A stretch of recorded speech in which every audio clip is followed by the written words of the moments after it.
Alright guys, we are live. Local time is about 5:09. We just got the 14.3.3 update. So we're going to give it a go here for a DoorDash and Uber Eats shift. I'm trying something different today. I'm using the OBS software with Starlink, so it should be pretty smooth.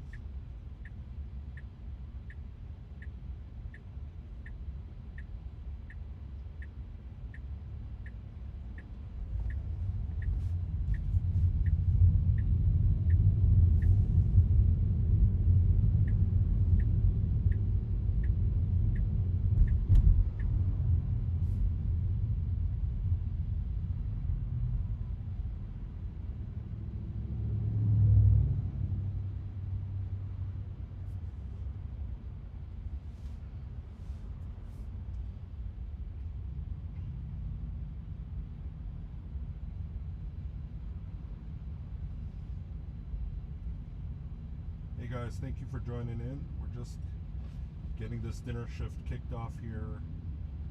Let me know how's the quality of the stream. I'm using OBS here. I may have to adjust the bitrate settings.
How's the quality on your end? I'm gonna try and lower the bit rate a little bit, see if the quality improves. I have a raisin cake. Oh, you wanna take it? Can of $14 for Okay. 8 miles. Can I? Okay. Let me just adjust the bit rate real quick. Probably gonna take a Raising Cane's order here in a second. I'm just manually driving just because I want to get the bit rate adjusted really quick. Maybe just drop it a bit so it doesn't look as jerky. Just bear with me here 1 second.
Navigate to Raising Cane's.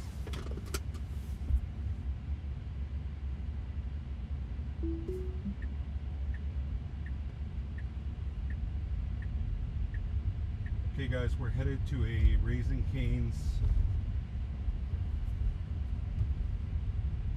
pickup.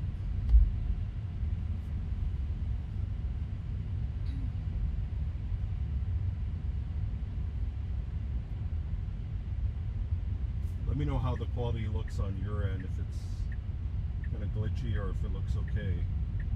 I'm trying a new setup today with using OBS to stream this.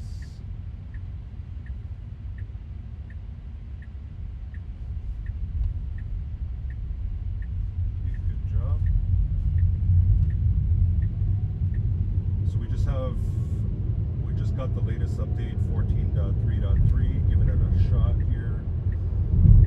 For anyone new, we are using Tesla's level 2 driver assistance, which does all the steering, braking.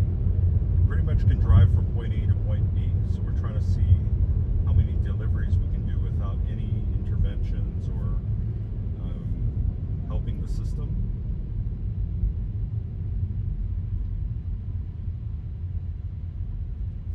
Right now we're just headed to Raising Cane's.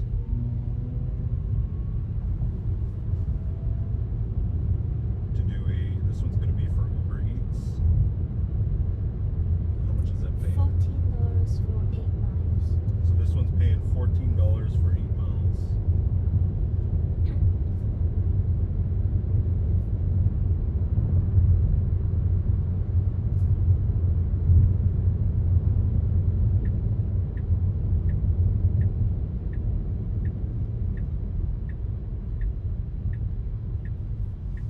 I'm just going to use my other phone just to check the quality here.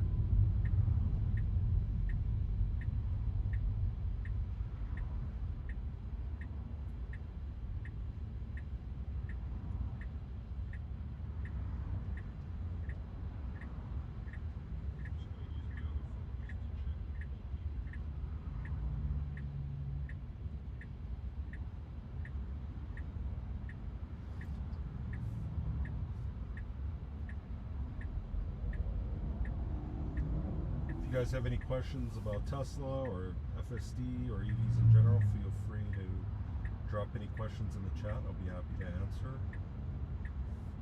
Always happy to get some discussion going. Let me know what you guys are interested in. So some things new about the 14.3.3 update is this new streak thing. I'm not a big fan. I think it just gamifies the whole situation. This lets you know how many miles you've gone without intervening. But I just don't think FSD is really like ready for some big number. At least for the delivery situation, you will have to intervene at some point. So you see there, it kind of turned in. It was thinking to go in the second lane, and all of a sudden it made a quick steering correction to dive into the nearest lane. And I've noticed with dot 3, it's kind of indecisive whether it should go, it wants to do the by the book thing, which is to go into the nearest lane, but then sometimes it goes into the second lane. So that's some indecisiveness I've been seeing in the system.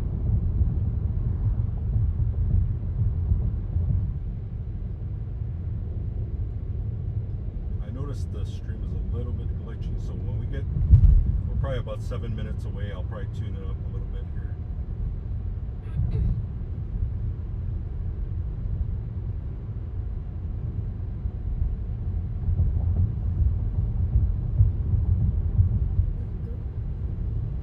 It's good, but it's a little bit glitchy.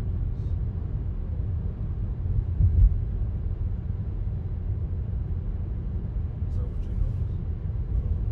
No, it's okay.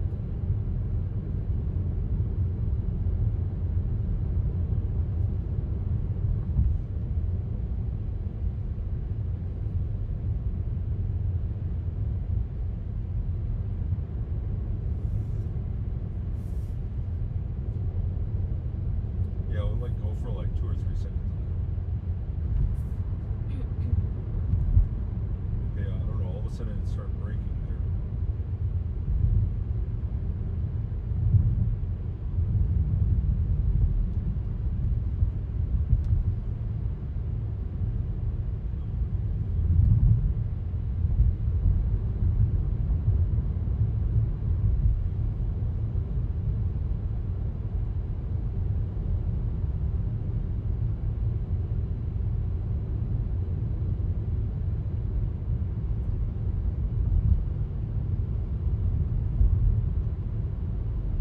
to the chat if you're just joining us.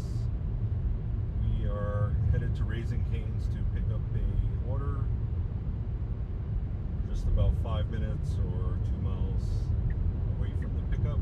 Okay, the car is making a lane change to the right. The guy behind us is coming up quick.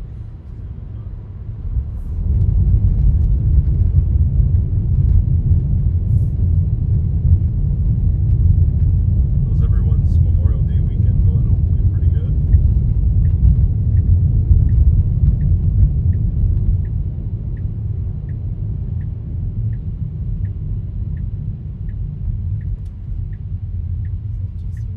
Huh?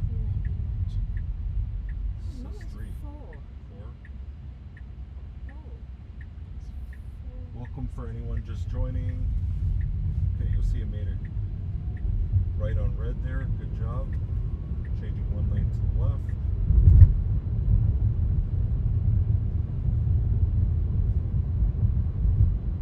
I've noticed 14.3.3 is a little bit smoother than the last 3.2.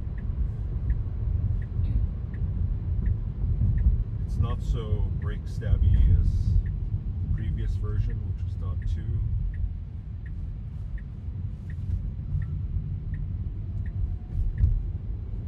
But I still notice sometimes when it comes to a complete stop, the last foot, it kind of brake stabs. So instead of a nice gradual stop, you'll almost as if somebody all of a sudden applies more brake pressure.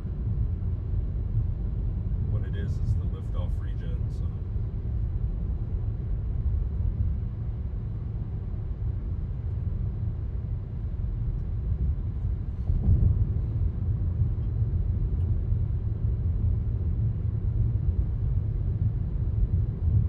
It's just us.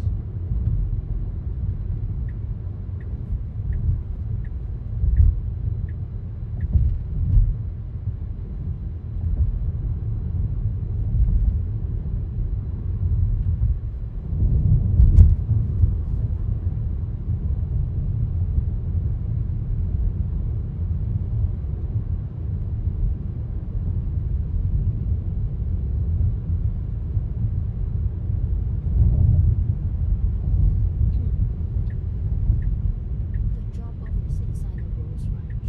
Okay.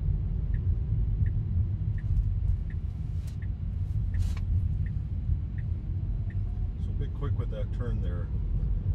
I think on turns it needs to slow down just a tad more, maybe back off about 10%.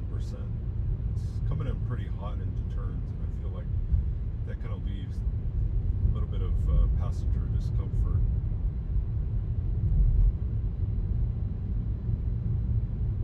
Okay, we don't stop at this one. That guy did not come to a complete stop.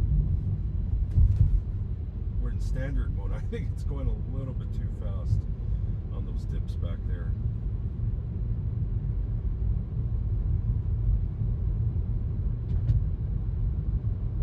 Okay, the Raising Cane's is just going to be off here to the right. Should be the next driveway, I think, where this Bronco is going.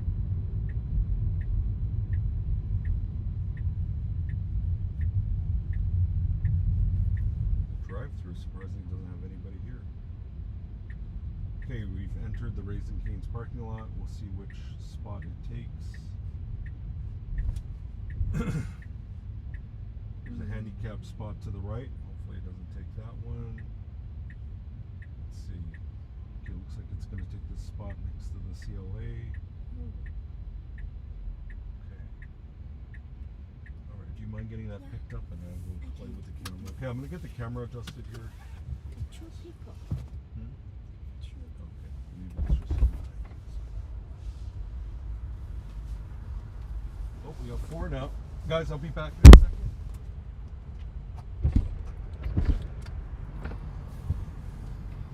Just in case.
adjustments. We'll see if the stream's a little bit smoother here, guys.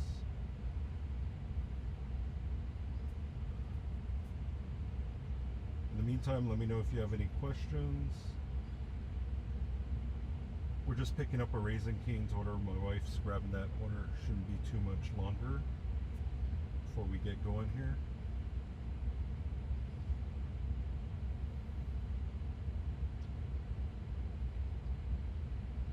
Just say we are on the latest FSD update 14.3.3.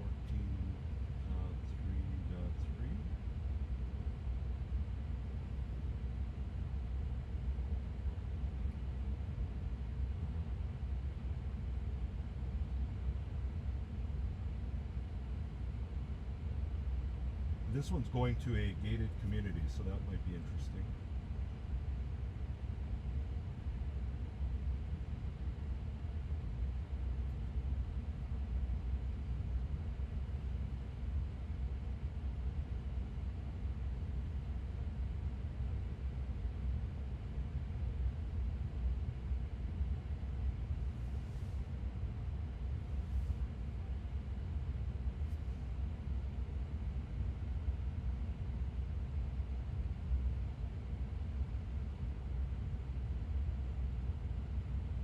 Things do look a little bit smoother, so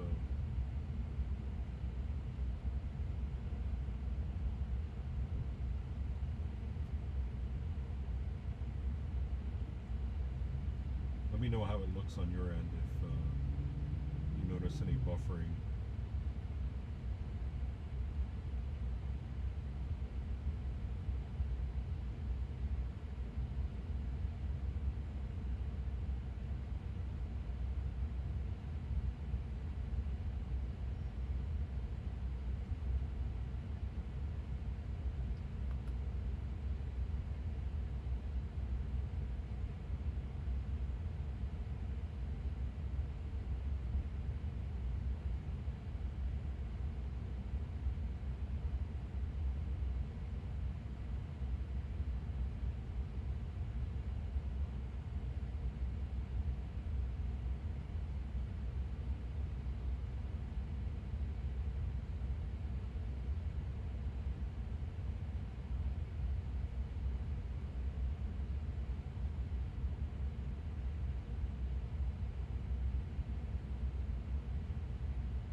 Alright, she's back with the order, so we should be getting going here in a second.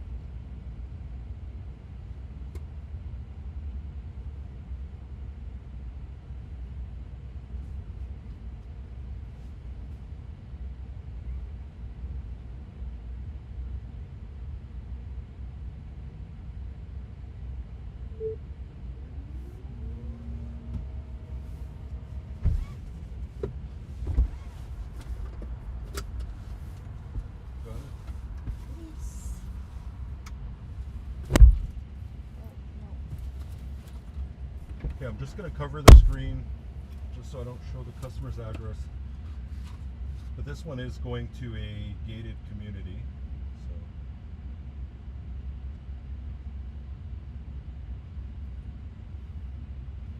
it should be kind of interesting.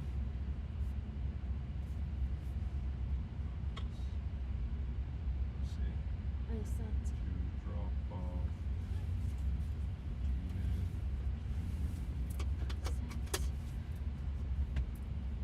So we'll see if the latest update will stop for the guard shack.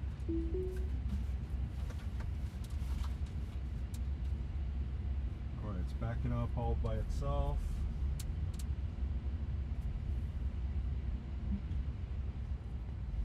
Hopefully the AC is not too noisy.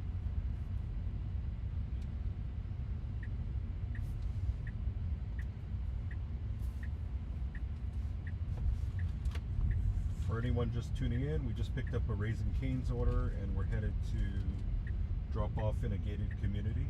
So stay tuned for that. We'll see how 14.3.3 does. Okay, it has to make a left here. Good job. Excellent. Very smooth.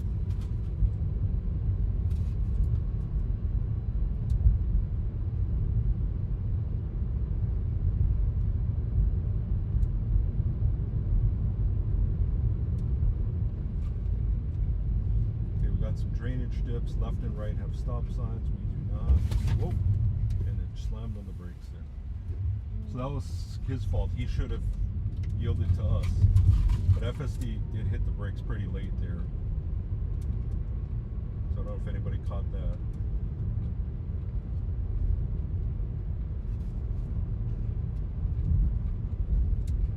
But that was the other car's fault. He should have yielded to us. So. Get another brake stab there, so it seems like 14.3.3 has not fully cured the brake stabbing.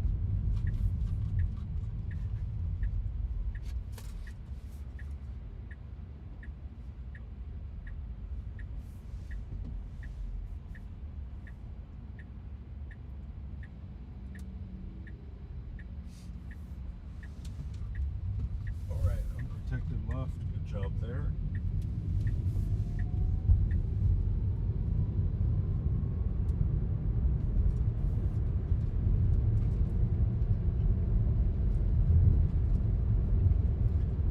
I feel like the latest update is better, but FSD has almost made a regression in terms of smoothness. It may have, I notice it's a lot more aggressive. Like if it needs to go in a different direction, it will change lanes, 3 or 4 lanes at a time to get, in the correct lane, which it didn't do previously. It would just kind of, say go down to the next street or make a U-turn. So it's been more aggressive.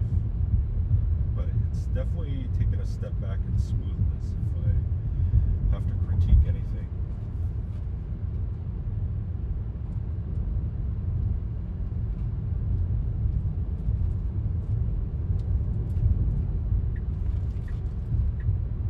So today I'm trying a different setup using OBS software on my computer. So it didn't do any maneuvering there for the cup trash. We are in the standard profile. I would say it's driving more like Hurry, like how Hurry used to drive. So, okay, it's waiting for the kids to cross here.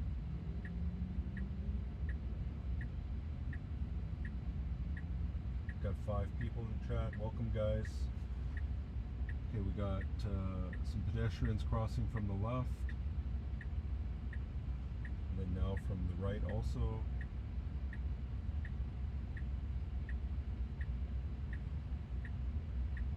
Okay, waits for the pedestrians to fully cross, okay, before making movement. We got a car coming from the left. Okay, good job though. He was in the far lane, so no issues there.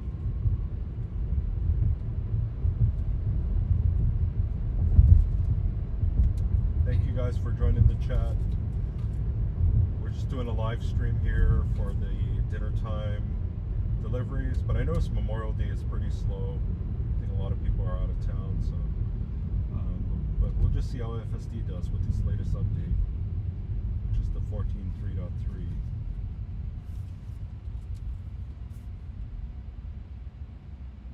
Did have a couple people, but they dropped out.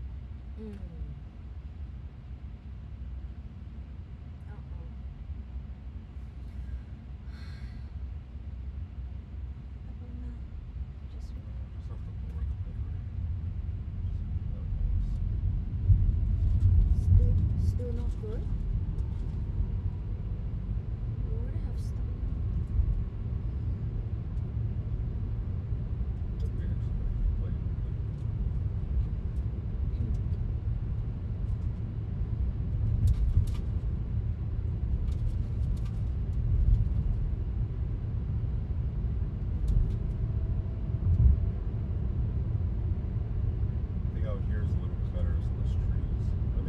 you guys think about the stream, if it's good or it stutters a bit. Does a little bit. Oh, I'm not looking.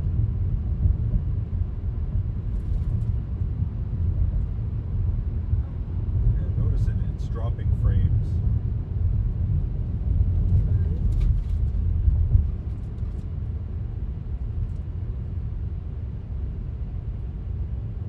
Got 4 people. So this one's going to a gated community. We're going to be entering the community just here in a second. So my experience with FSD and gated communities is it goes through the residents. It pretty much thinks everyone's the resident, so it doesn't make any attempt, nor does it have any settings to differentiate between visitor and resident. 6 people. Thank you guys for joining. Okay, we're entering the gated community. Yellow light. Okay, it does not slam. Slows down here for the dip. Comes in a little hot though.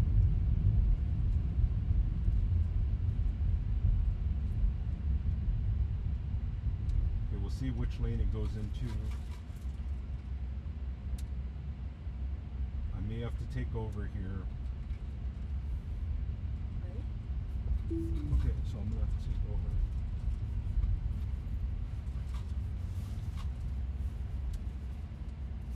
Just bear with us. It might cut out for a second just because we're going over an awning.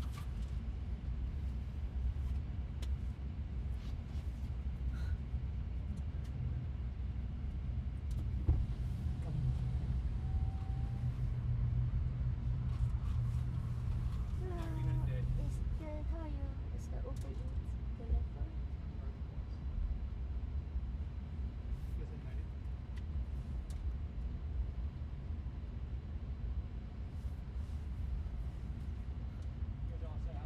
Thank you.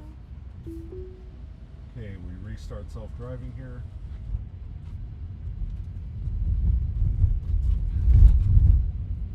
Okay, take your time, no rush.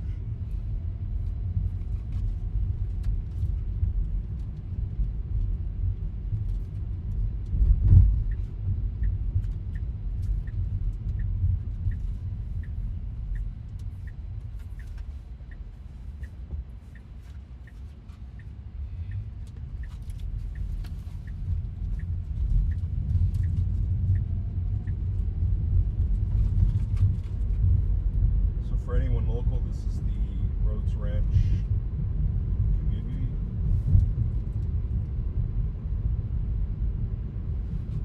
Okay, the speed limit in this community is 25 miles per hour, but it's doing 29 back there. And this community has a pretty strict speed limit, so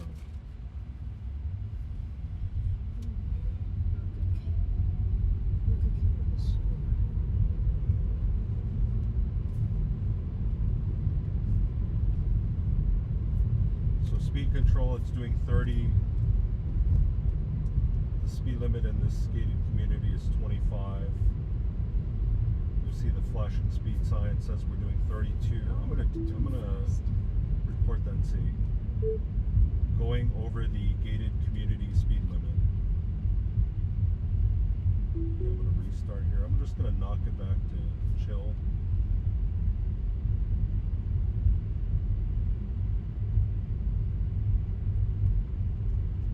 Speed control still seems to be an issue with FSD. And I know that's always hard, right? Everybody has different preferences for speed. Some like to do 5 over, 10 over. But I feel like in areas with strict speed control, like gated communities or school zones, it needs to stick to the speed limit.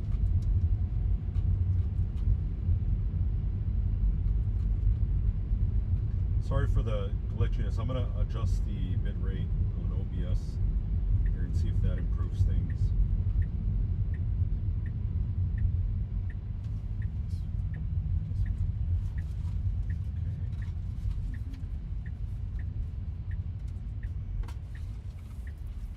Okay, we'll get this order dropped off. I will hold this for her. 6 people. Thank you guys for joining. I'm just going to open up the trunk here. Okay, the address is gone, so we'll be fine.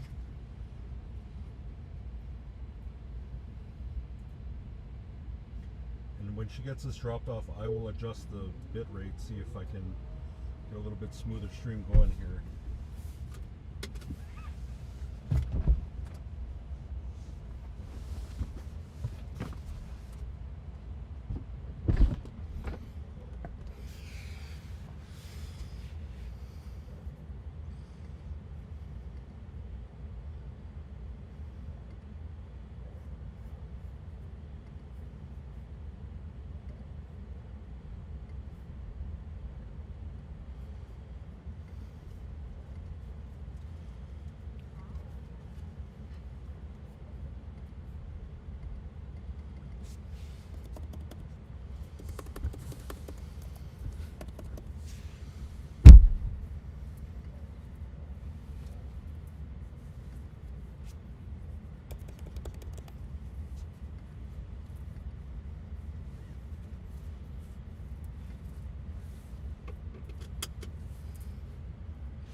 Got another one?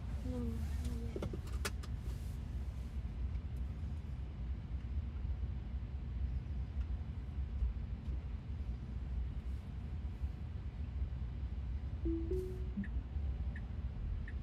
Okay, we just completed that Raising Cane's drop off. We'll see what other offers we get here.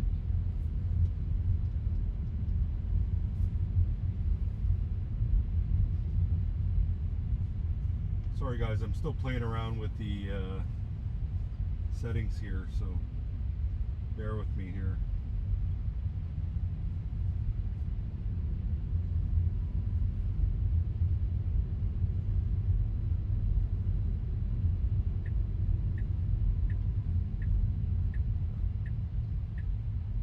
So we're just exiting a gated community, still in the gated community. FSD is still having trouble with speed control.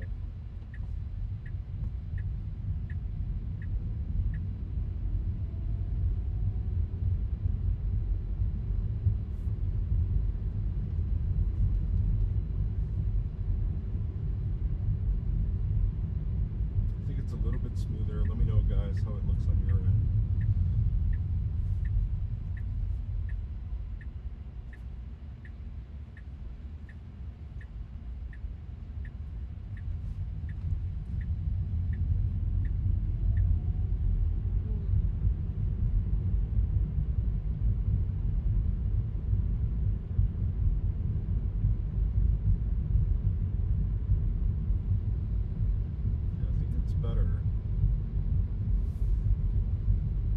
Got it in chill right now just because it was speeding through the community, and this community has pretty strict speed limits. Okay, we had a golf cart pulling it out. Okay, good job slowing down there.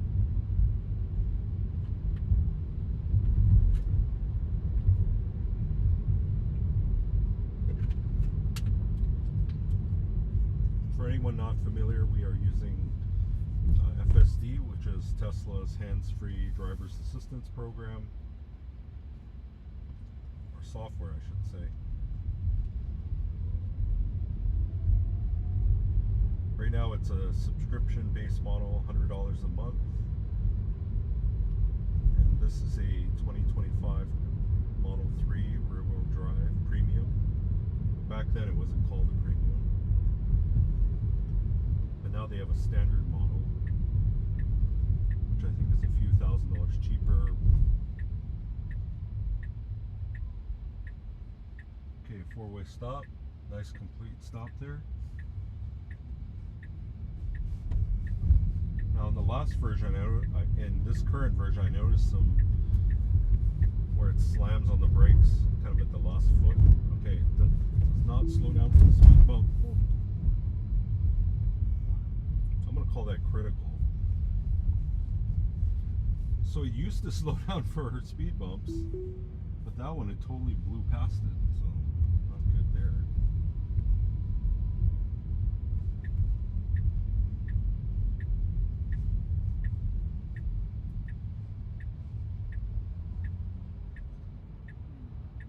So as you can see, FSD still needs to work on things. You know, it's not a.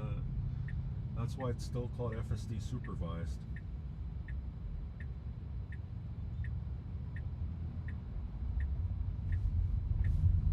Okay, good job on that right on red. Yeah, for some reason that community, it has problems with speed bumps.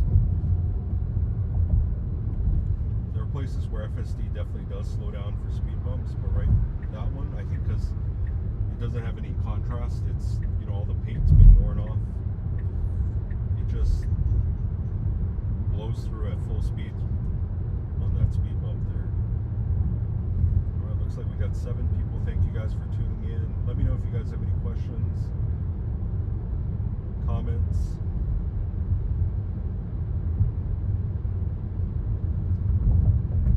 Just drive around waiting for our next order. You can open DoorDash. I'm opening DoorDash too, but just It's slow. I think a lot of people are gone for Memorial Day, so. slow or no pay. 6 people. Thank you guys tuning in.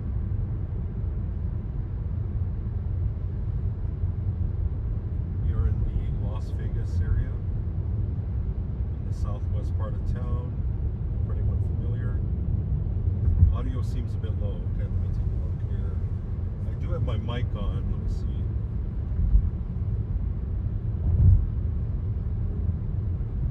I'll try and wear it a little differently here. I'll put it on my seatbelt. Let me know if that's better. Hi, Dill Pickle. Good to see you back here.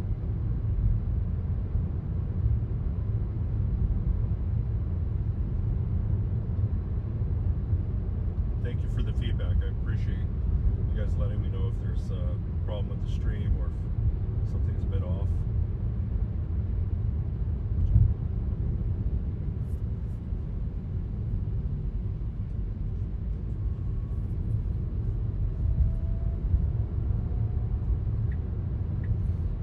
So we're still looking for another offer here. We just completed the Raising Cane's one.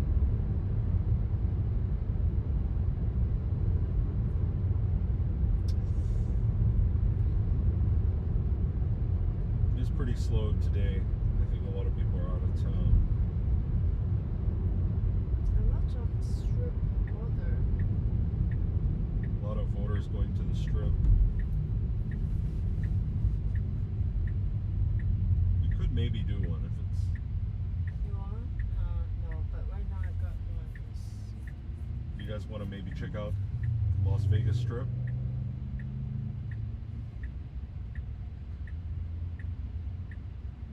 Should I get one? Frozen yogurt. One pick up, 2 drop off. If it's good pay. Yeah, it's good. It's like Okay. $2. Freddy's. Navigate to Freddy's Frozen Custard. Which one is it? Rainbow. It's to the left. We're good. Okay, we are picking up a Freddy's Frozen Custard, and it's going to the Las Vegas Strip, so this will be kind of exciting. Oh no, I'm not going to the strip. Oh, you're not? Okay, sorry, we're not going to the Strip. Okay, speed profiles. Right now I'm in standard. I was in chill earlier just because it was speeding through that gated community. And sometimes that gated community can be sticklers for speed, so I put it back in standard, so we'll see here.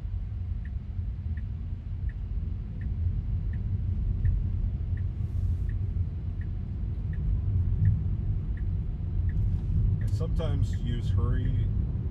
I hardly ever use Mad Max other than just to see what kind of changes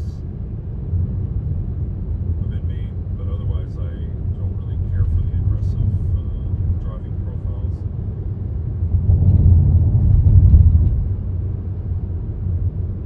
I'm a pretty spirited driver when I'm driving, but I don't know, I guess when I'm being driven I don't like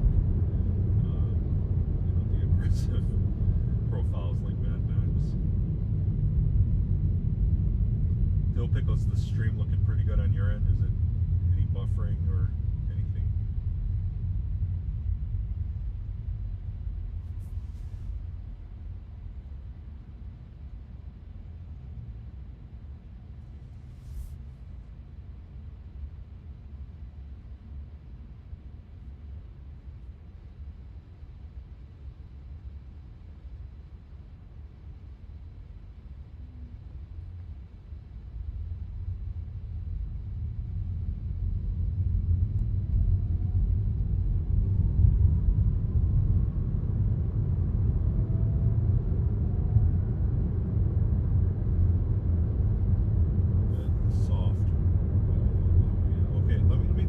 Software at the next stop and see if I can raise the gain level.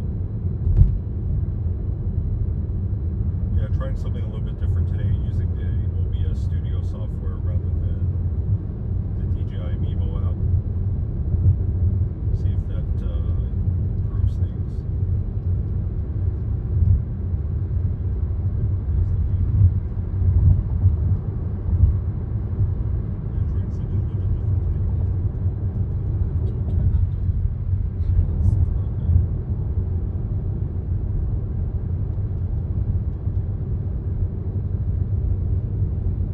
Freddy's frozen custard. It's going to be 2 minutes away, less than a mile.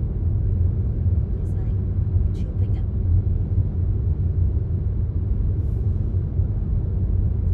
Car sound and less human voice in the stream. Okay.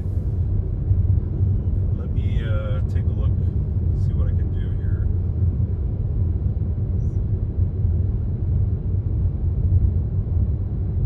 Be there in a minute, so I'll be able to try and play with the settings here.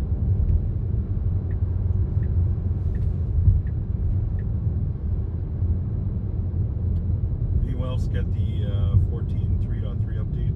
I think they did push out the software to a bunch of cars yesterday. I think I got it yesterday in the morning, so I did drive a bit with it. I noticed some improvement, nothing too drastic or no major differences. Of course, this, a lot of people talk about the streak thing.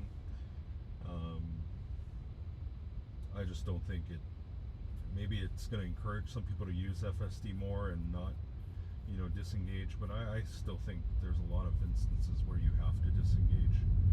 So I don't really find any value, or it's more like what Chuck Cook said. It's, gamification. Okay, so it's right here to the right.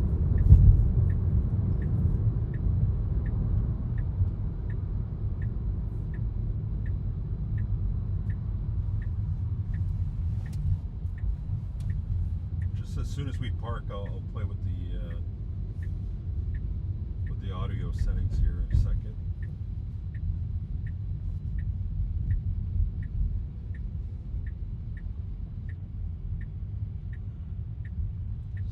Spot it takes. There's a good one, a couple good ones to the left.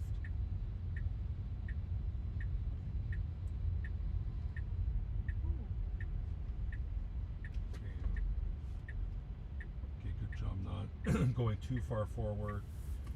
Okay, she's gonna get that order picked up. Okay. Oh no, it's okay, go ahead. I was still thinking, so it's alright.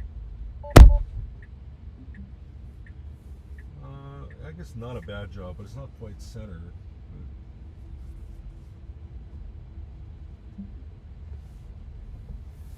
Okay, I'm just going to play with the audio settings here, guys, just see if we can improve things.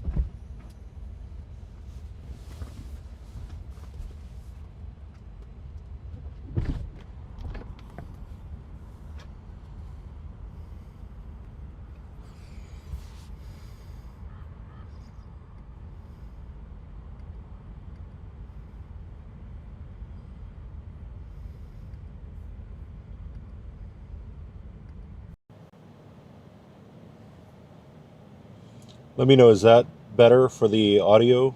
I switched it around to use the mic. So maybe that will be better, not sure.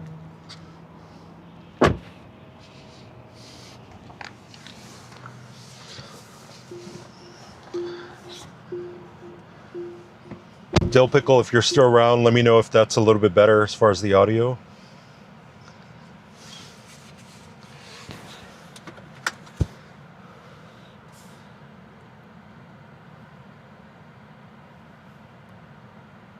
We're just waiting for the Freddy's frozen custard. She's getting that picked up. And we should be rolling here in a second. Just gonna use my other phone, check out.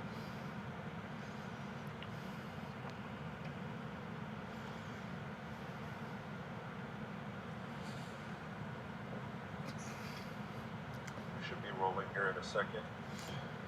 Okay, sounds a little bit better, right? Just gonna use my other phone, check out. Okay, really good. Okay, awesome. Thank you very much for feedback here.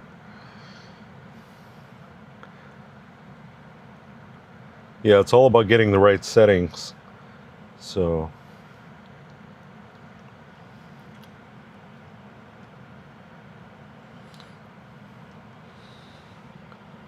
perfect. Thank you very much.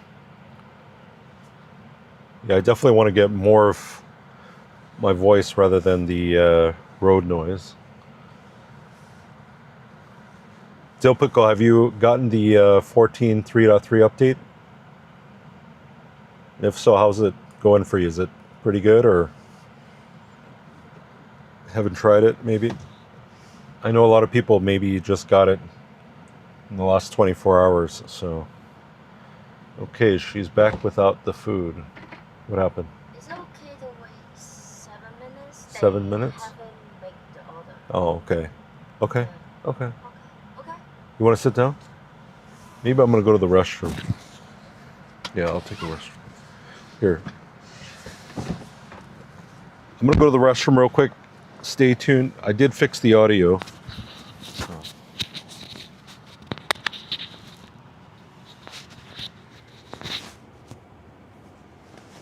All right, back in a second.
Okay.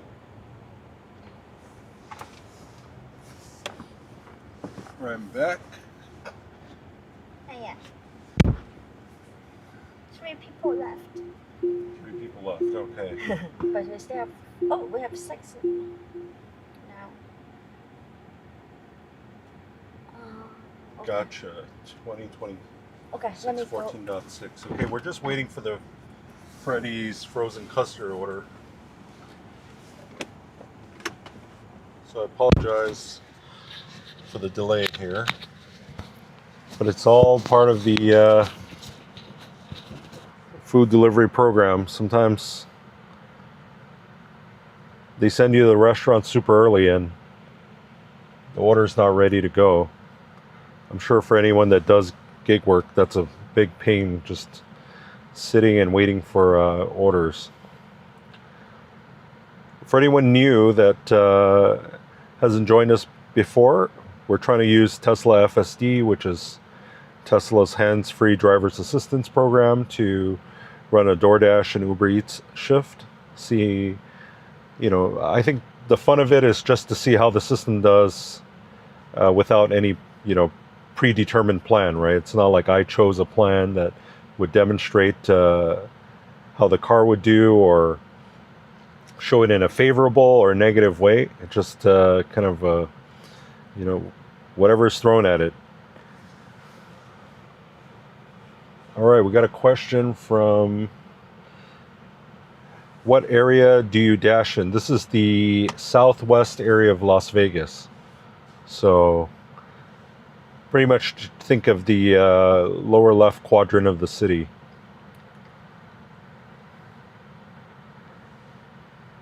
Do you do gig work too? Has it been pretty busy or slow where you're at? I definitely noticed this weekend's been pretty slow. It's not a lot of orders. I'm guessing it's just people out of town for the Memorial Day weekend, so.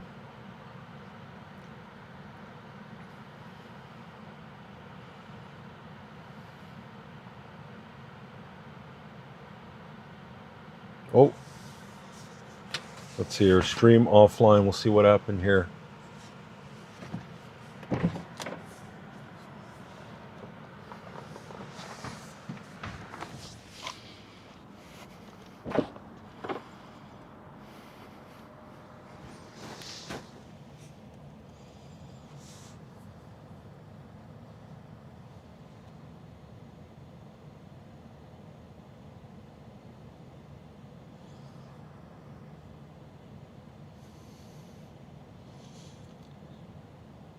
Let's see, are we still okay?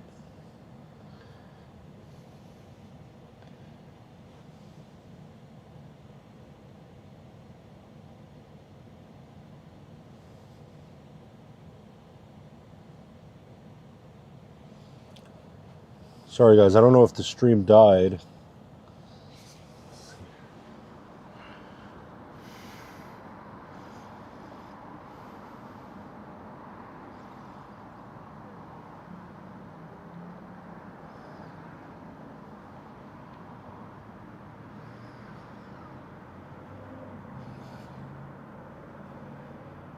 You still see the stream? Okay, good. Yesterday there were a ton of pizza orders at my spot. Very good, awesome.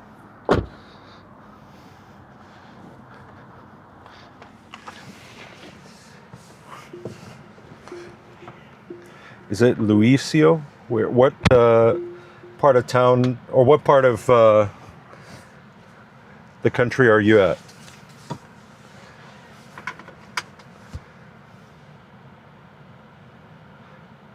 Thank you guys. I'm all new to this streaming thing, so just trying to work out the kinks here.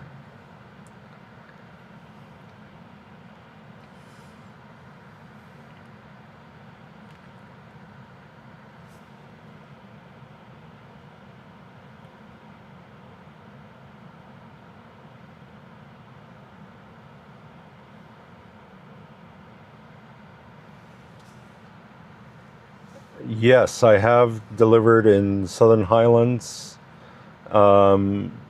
It's pretty much similar to the other gated communities. So, I mean, some of them are more strict, like they have to call the resident, get permission, and then open up. So, but other than that, it's pretty standard. But very nice area, Southern Highlands. Lots of nice homes in that area. Sacramento, okay, awesome. And guys, we're just waiting for the Freddy's frozen custard. Hopefully it shouldn't be too much longer. They said it was 7 minutes, but I think 7 minutes already passed. For anyone doing DoorDash or Uber Eats, you probably know the that feeling, just waiting for an order to be completed.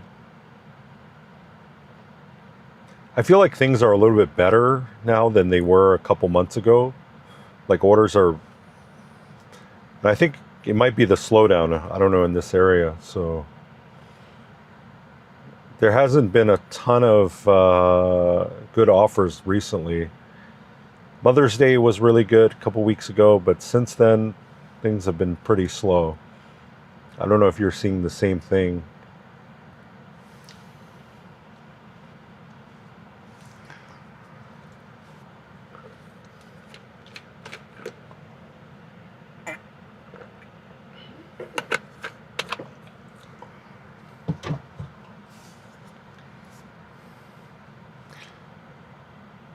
And I'm going to also try to use the Tessie app. That way we'll know how much we spent.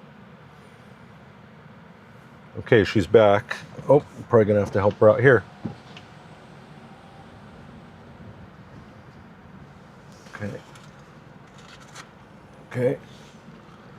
We got 3 drinks here.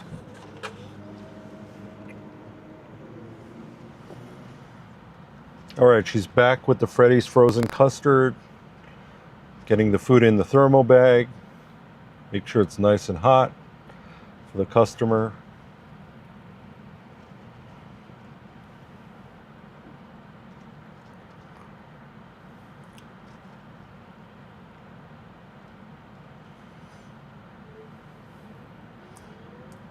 And we'll get rolling here in a second.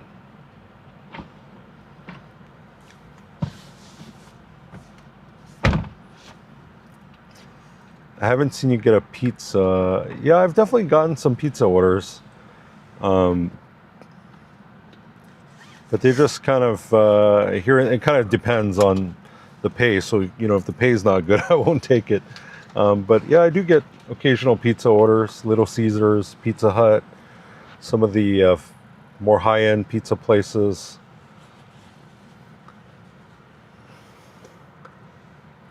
The great thing is DoorDash gives you free pizza bags, so. Oh, it's a gated community. All right, we're headed to a gated community. Just covering the screen, just so we don't show the customer's address. Got 12 people. Thank you guys for joining, everyone. We're good to go? Mm-hmm. Okay, we've got the address. Okay, we're headed to a gated community. Looks like we got some milkshakes. Sodas. Oh, shoulder spill. Soda spilling. Here, you got, need a towel? Napkin No, is better. napkin? Okay. There you go. So today would kind of be interesting because it's later in the day, the sun's low in the horizon. So FSD is a camera-based system. So sometimes, you know, driving west towards the sun, it really puts the camera system to the test.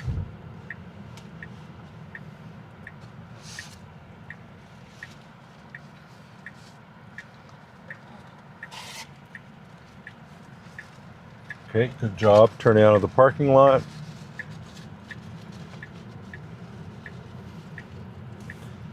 It looks like we're going to be making an unprotected left. This is Rainbow, for anyone familiar, just south of Blue Diamond. It's a pretty busy intersection. Today's Sunday, so not as busy. Okay, great job. Very smooth. Very good job with that unprotected left. So you see there, it went into the center lane. Sometimes it wants to go by the book and it'll go into the nearest lane. But sometimes it decides to break the rules a little bit and go into the center lane. So that's kind of FSD. Sometimes it's by the book, sometimes it's not. I guess just like human drivers. So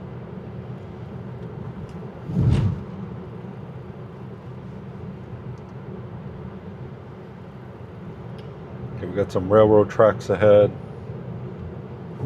Very good.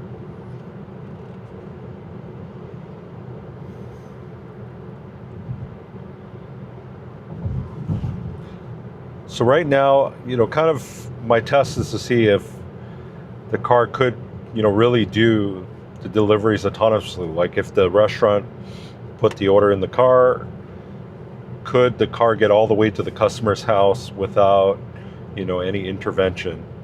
So right now, apartments, gated communities, it's tough unless the customer remotely opens the gate, because of course the car doesn't have a way to push the buttons or talk to the security guard. So that's something that will need to be worked on as far as autonomous deliveries.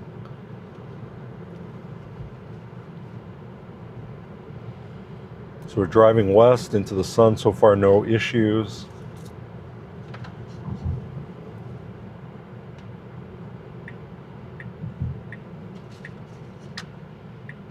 Okay, I know this community. It's got this weird thing.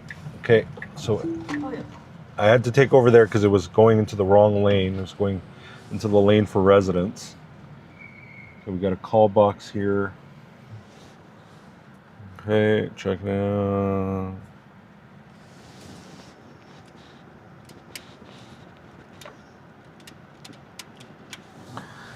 Okay, I hate this one so far. Push the buttons slowly.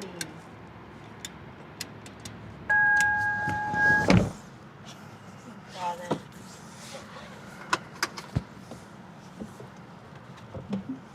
Okay, I'm just gonna. So you see there, could not have delivered this order because no way it could push the buttons.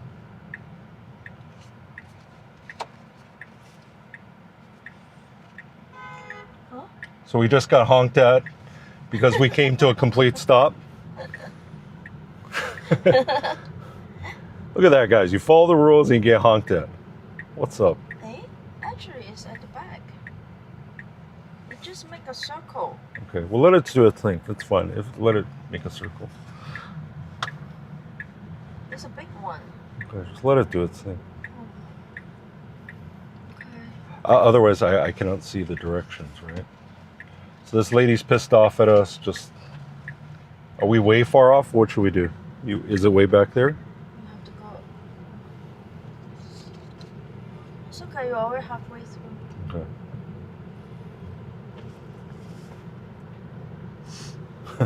Yeah, that lady, she is something else.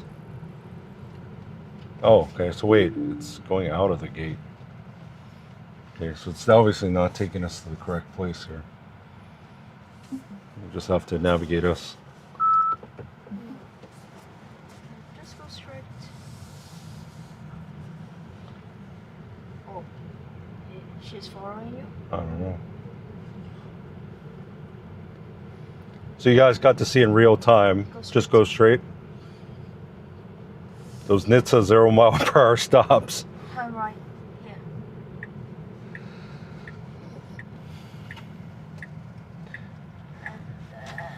And turn left. You know what I ask people, Left. like why they would not want to use FSD on a daily basis? It's things like that. Even though it's not the right thing to do, right? To do a rolling stop. But it gets people nervous because other drivers react like that. They honk. Then they're like, oh, I don't want to use FSD anymore. Because, it's going to get them into situations like that. Oh, I might as well just drive myself, It's like a 1% situation that gets people to the point where they don't want to use the software. When I talk to other Tesla owners, why don't you use FSD? Turn right. It's for situations like that, so.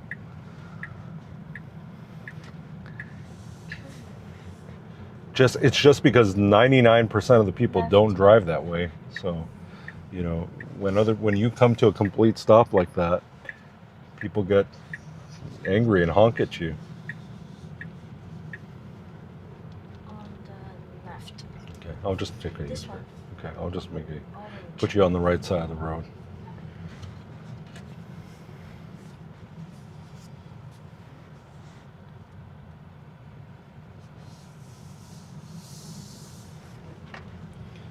Okay. All right, we'll get this order dropped off. I'll hang on to this. Be careful, it's two of them attached. It's very smart.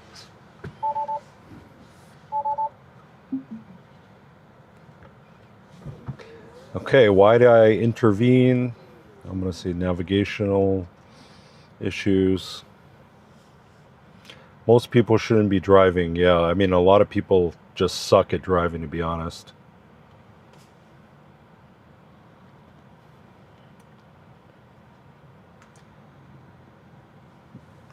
But yeah, interesting, because I think we were talking the other day about, FSD adoption, and that's kind of one of the big problems is just these little situations that, and that's going to be the issue for any autonomous driving. Like when I see Zooks on the strip, people people get apprehensive because of things that the autonomous car does, right? Like coming to a complete stop. Like it's the flow of traffic, and especially on the strip where Zooks primarily operates. I've seen Zooks get into situations because of the way that humans drive. That it's not so much Zooks is doing anything wrong. It's because of how the other taxi cabs and other people interact with the system. So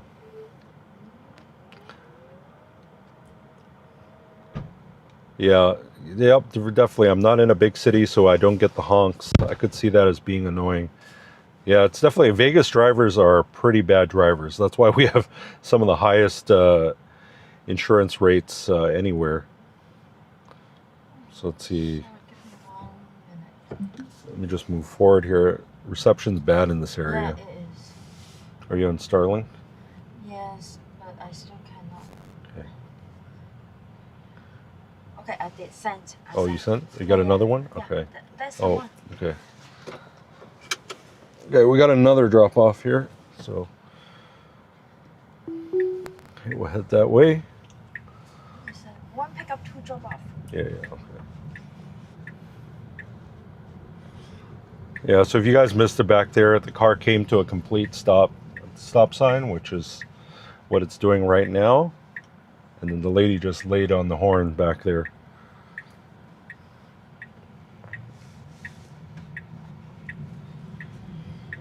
Yeah, it sucks that people do that, but it's kind of interesting for the video to see, this is how people react, so. Okay, got to stop there. It didn't stop. It did not stop at the stop sign. There was a stop line that said stop, but the car did not stop.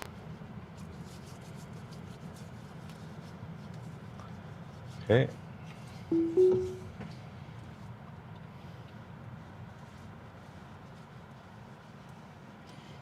Let's see. Okay, it did get close enough for the gate to open. I think I saw a video of the Ioniq 5 car autonomous drive, but I think it was in Vegas. Yep, that is operating in Vegas by a company called Motional, I believe. And I think Autospec did a good video of a ride in it.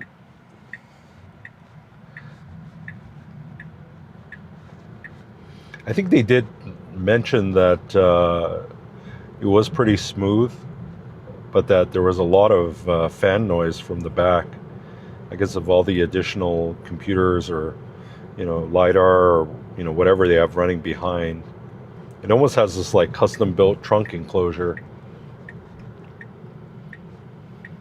Go check out that video on Autospec if, okay, so another gated community does not, But he didn't Huh? give me the code. he didn't give you the code. Okay, it's okay, just call him. It's okay, don't worry.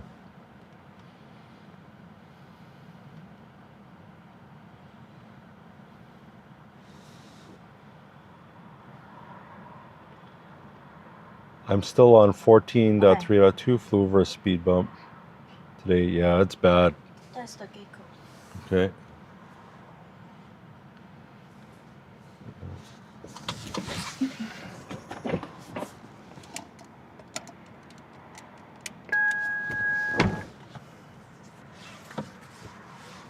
All right, we got 13 people. Thank you guys for joining.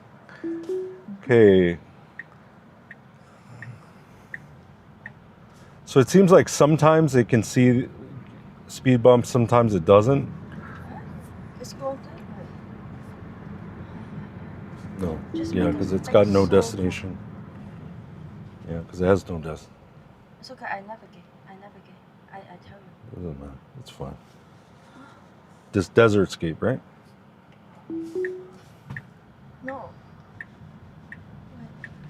Is this the address? Yeah. Okay, just let it go do its thing. Okay, oh, okay, it's reversing. It's reversing.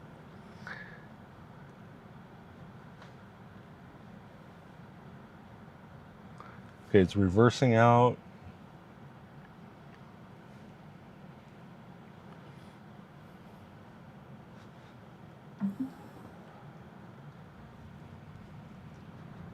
It's wrong. Yeah, just gonna make a loop. He's waiting outside. Can you just turn? Okay. I'm so sorry.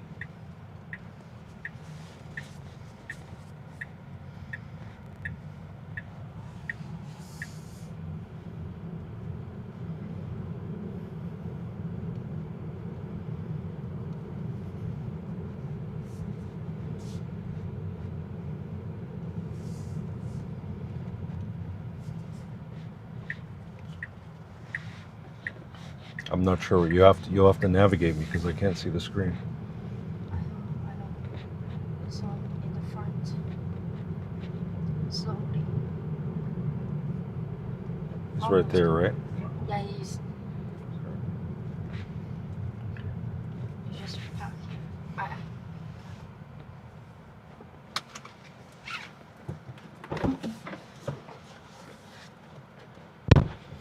Sorry about that, guys.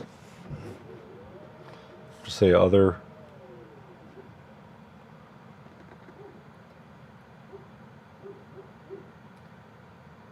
Yeah, it's always rough when there's possible damage from FSD, like potholes. Thankfully we don't have too bad of a pothole problem around here, but on the East Coast, I think I was watching Drive Electric today, Barry, and he was mentioning potholes. Also, Canada FSD, so potholes are still a problem. I'm just navigating somewhere.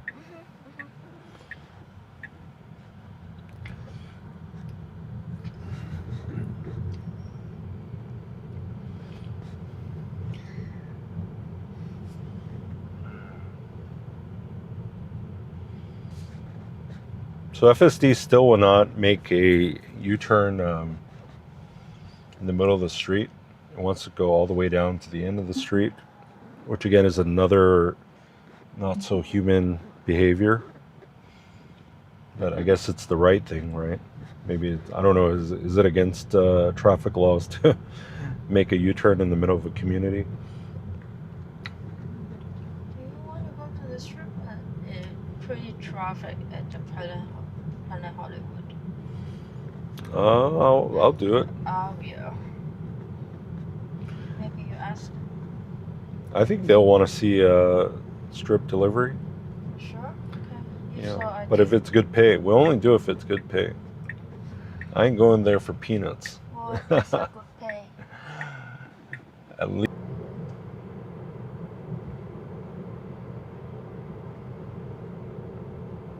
Okay, I think we're back here.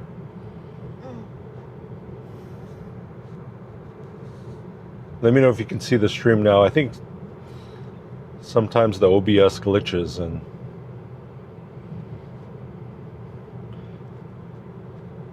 I'll have to figure out what's the best solution. I may just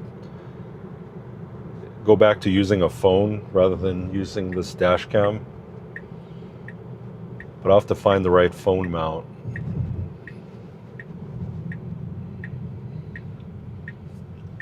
Dill Pickle, let me know if you can see the stream again. I think it's working again. Okay, perfect. Thank you so much.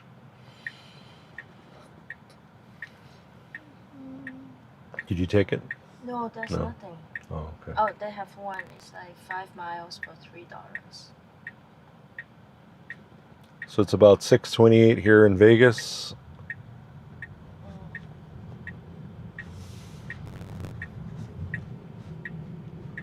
We'll try and do a couple more here. Probably got another hour before sundown. Because once it gets dark, it's almost hard to see anything, which doesn't make it worth doing a live stream for. Yeah. If you guys are new, please consider subscribing. And if you're enjoying the live stream, please give the video a like. That really helps the algorithm push it out to more viewers. Streaming seems like a lot of work, but yeah, I think it's one of those things that it's always harder at the beginning because you have to find the right settings or combinations. But yeah, I love watching live streams myself too, so that's why I thought, hey, let me do some live streaming. One thing I'll tell you I notice about 14.3.3 is the attention monitoring. You know how a lot of people use like this type of mount on their Tesla? So I feel like if your hand is here and you're kind of looking, and it didn't, if I'm not mistaken, it didn't do it in previous versions, but if you're like touching your phone here, it gives you the blue warning to put your hands back up. So it'll be kind of interesting to see if there is no phone and you're like looking, does it? We'll try it a little bit later to see, but I noticed on 14.3.3 it now nags you. And there was some talk about this version being less naggy, but I didn't really know. And in fact, I find it more naggy than previous versions. So it's always that balance, right? Like if FSD is really close to being unsupervised or not needing to be supervised, like why have the nags?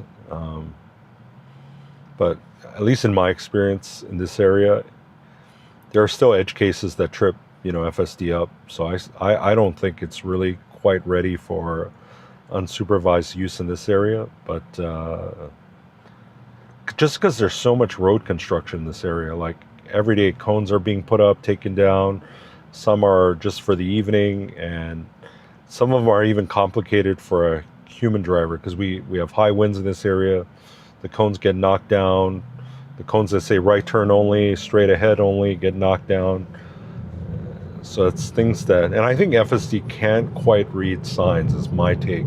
I may be wrong, but if it's like handicap signs, right, it's still an issue. Like I don't think it can actually read the signs. I think it's just avoiding parking right in front of the restaurant so that it does not park in a handicap parking spot.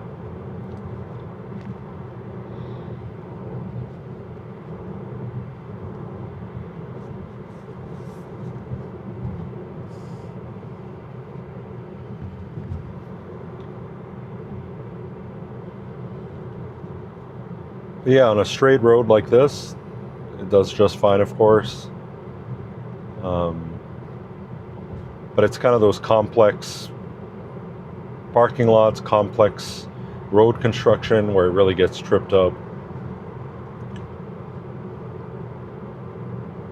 So right now we're in the standard mode. Usually in this area it's doing about 5 over, so speed limit's 45. It's doing 50, which is about the flow of traffic in this area. But it still has issues. Yesterday I think it was speeding, or was it the day before, in a school zone. So that hasn't been fixed either. I'm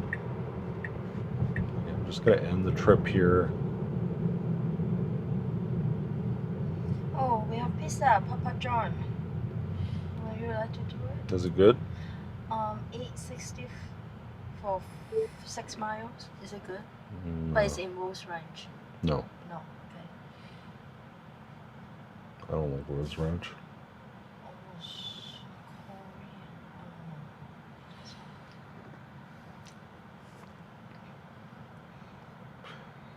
We got 8 viewers. Thank you for anyone just joining us for the first time. Trying to pick up a couple more dinner orders here, see what we get. Maybe I'll open my DoorDash, see. Oh, I take Oh. this Raising Cane. Okay, she's got another Raising Cane's order. Let me see if I get it. Please. Please. Starling, help me.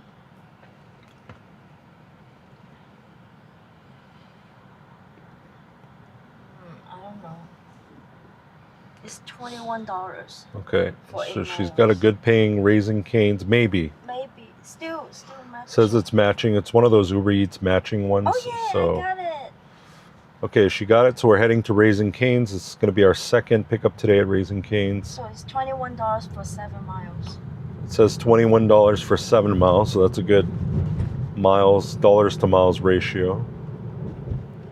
Oh, thank you so much.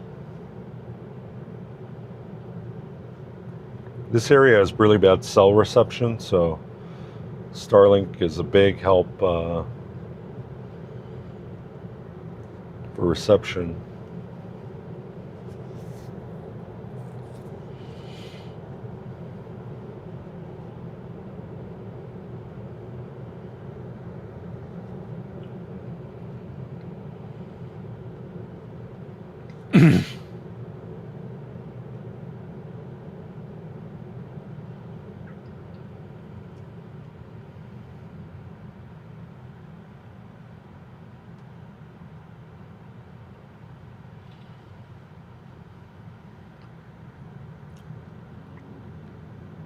Oh, Hmm? is it not working now? What? I don't know. Because It's working on my end. my end. Any issues with the stream, guys? Like, is it still... What do you see? Like, let me see. Oh, it's okay. It works. Okay.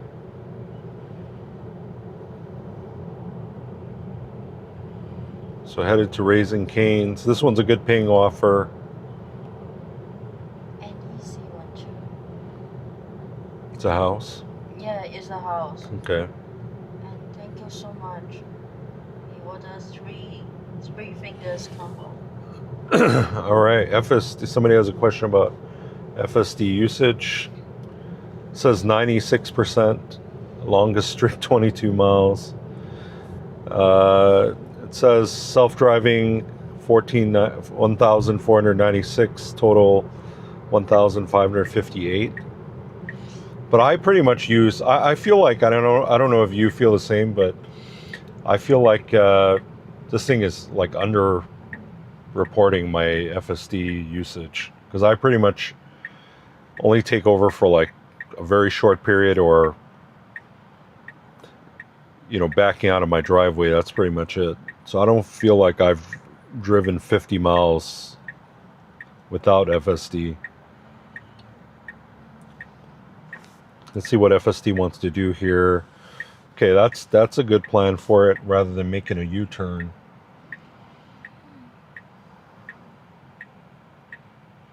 Got a couple cars behind us. These subway yield, like left turn yielding to oncoming traffic, I find it's pretty good.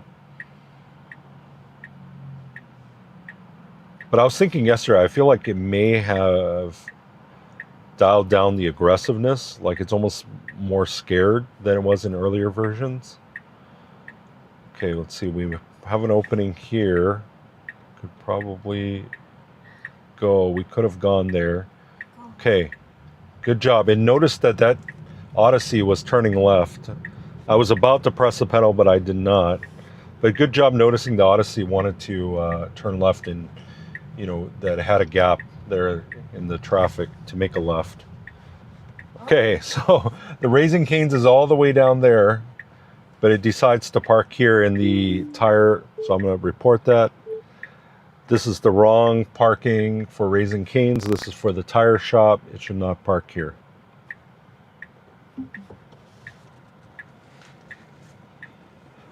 So again, parking is a big issue still with FSD. So this is the Big O Tires.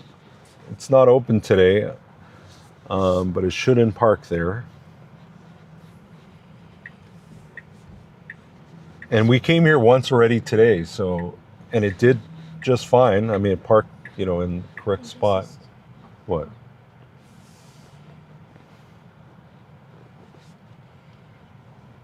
It's got some spots up here we could go.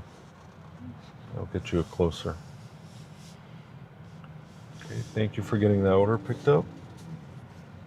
Okay, she has to go in and place the order. So it's different from other restaurants where the order is like waiting.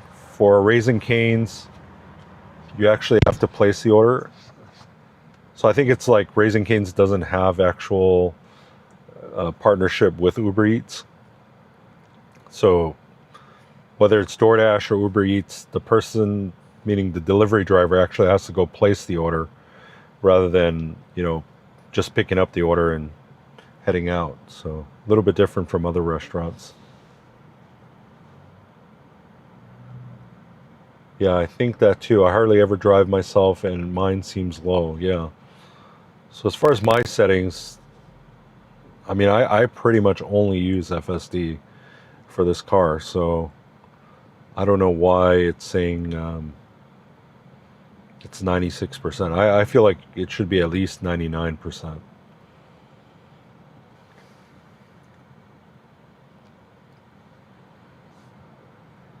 I'm curious what these different things are. Let's see, activate. Okay, that's pretty self-explanatory. So I guess this is meant to be like a tutorial for folks new to FSD.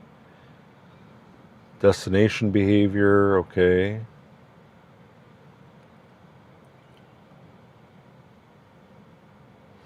So it's got a little video thing here to show you how to use auto park.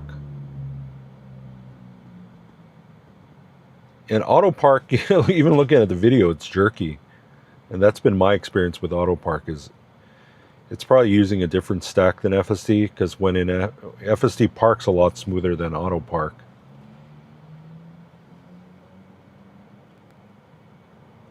Are they usually really quick with the order? Generally, yes.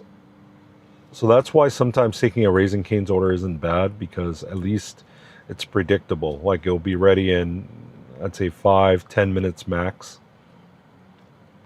Sometimes other restaurants, they take a long time. Like Taco Bell sometimes. So there's thing about never distracted, always alert cameras handle common driving tasks, helping you drive safer. So just kind of showing you that it's, you know, it's using all the different cameras.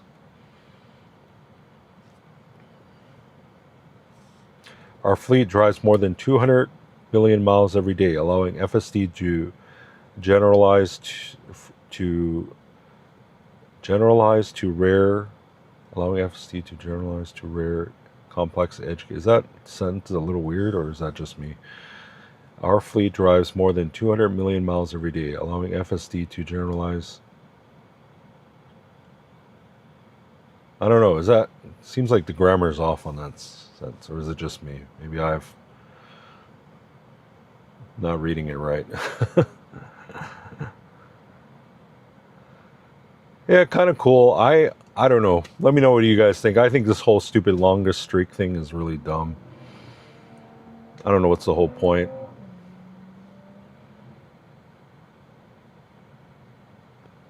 Like, even if you have a high number, what does that mean? It doesn't mean the car is 100% perfect, because it's far from that.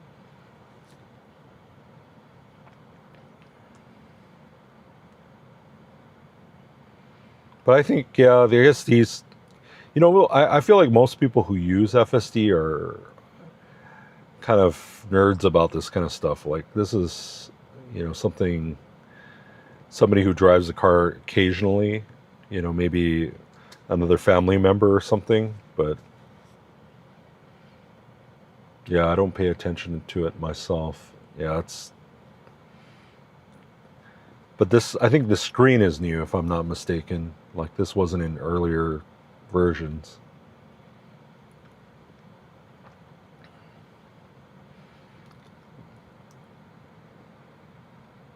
So just kind of going over our efficiency today, 92 degrees. Pretty hot day here, but not, not that hot for Vegas standards. It's used about 4.2 kilowatt hours, 175 watt hours per mile, which is a little bit above 5 miles per kilowatt hour. Yeah.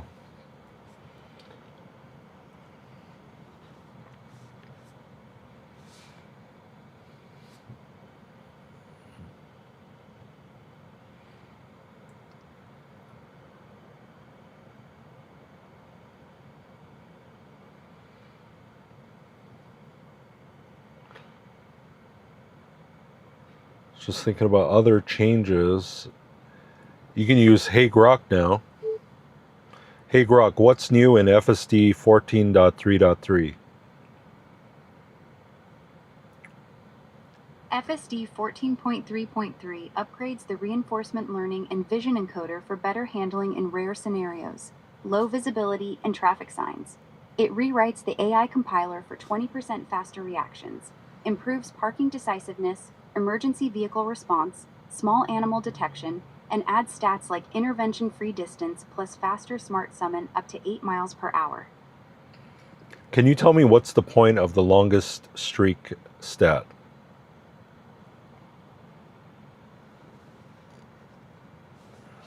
It gamifies FSD use to encourage longer intervention-free drives, boosting data collection for Tesla's training while letting you track and compare your personal progress across updates. Users love chasing records like 12,961 miles, but always prioritize safety over the streak. How does it prioritize safety over the streak? It doesn't.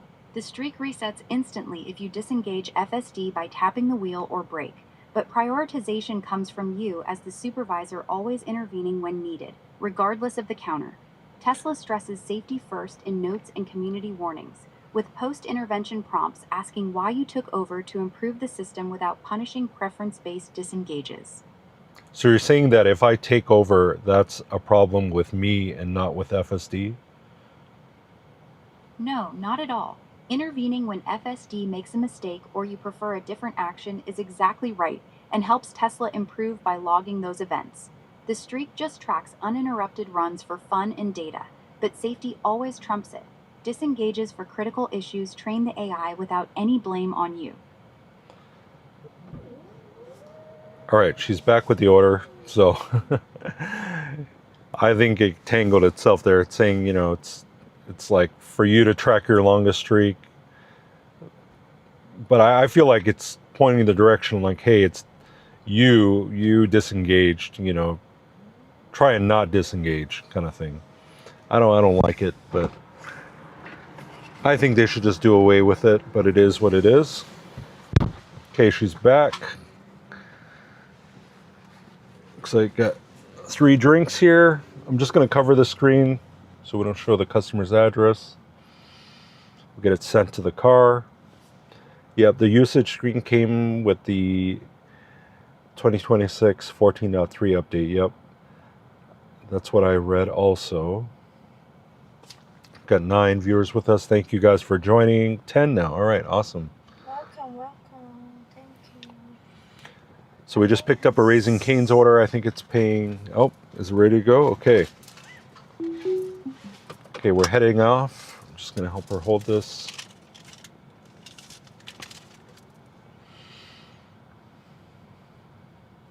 Okay, good job backing up.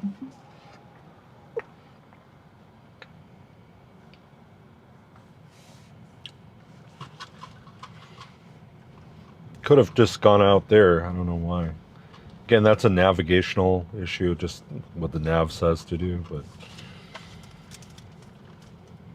I guess sometimes when the Raising Cane's parking lot is busy, it's better to exit off this one. But okay, we got a guy towing a trailer here. Got another Model Y coming from the left.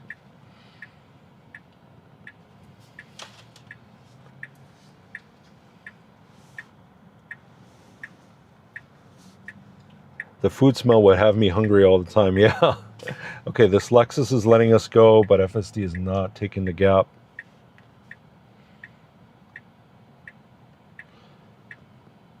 So that's the thing, right? FSD can't see through cars. Like, can it see? Like, this guy is really nice. He's letting us go. I'm just gonna, just to,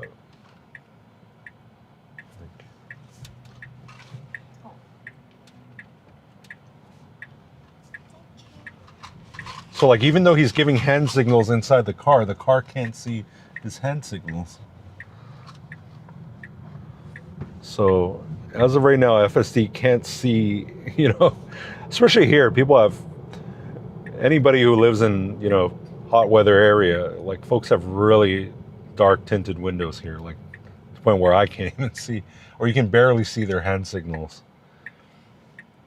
Okay, should be able to turn after this blue car, but we got other cars wanting to turn here. Okay, it should go here. Very good.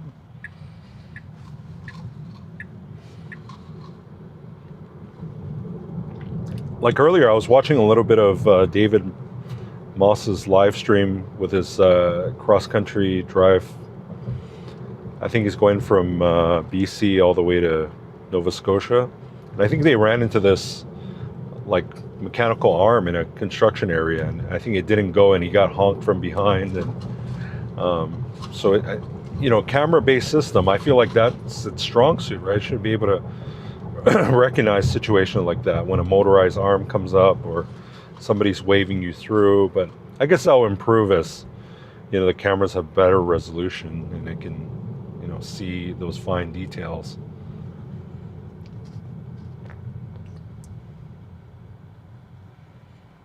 Yeah, good thing I keep everything in that thermal bag because it keeps the smell. I hate the food smell in the car, so I try to either put it in the front or the trunk. So good thing for Model 3 versus Y, like Y is like a hatch, right? So you definitely get the food smell in the car. But Model 3, the trunk area is kind of sealed off, so you don't really smell too much of the food.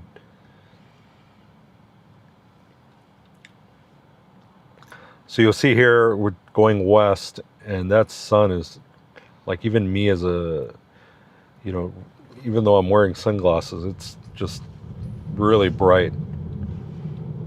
But good job, no warnings or anything.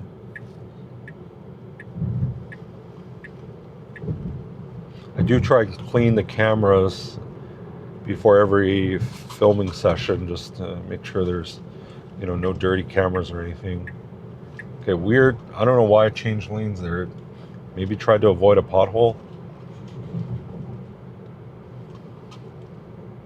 But I do notice when when the sun is low in the horizon, it does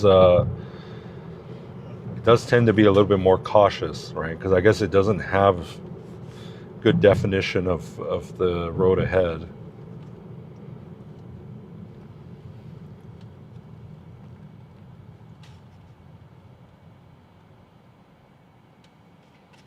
Looks like somebody got pulled over here. Where? Oh, in the front.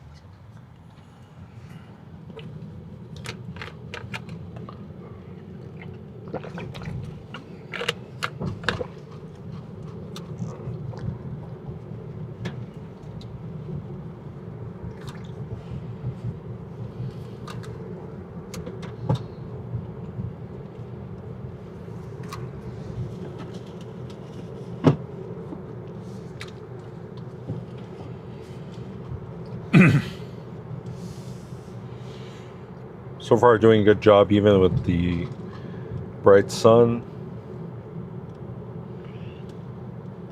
Like my Rivian R1T, I guess it's comparable to auto steer, just won't work when it's driving west into the sun. It'll just say glare on the camera warning, and it won't even let me engage. Hey, thank you for joining. I've been a full-time dasher for 2 years. 2018 Ford Edge, awesome. How's it been with the, as far as the gas prices in your area? Do you find it still worth it to do food delivery even with the higher gas prices? Here, what is gas running? Let's see this station, 489. I think that's like a Kroger gas station.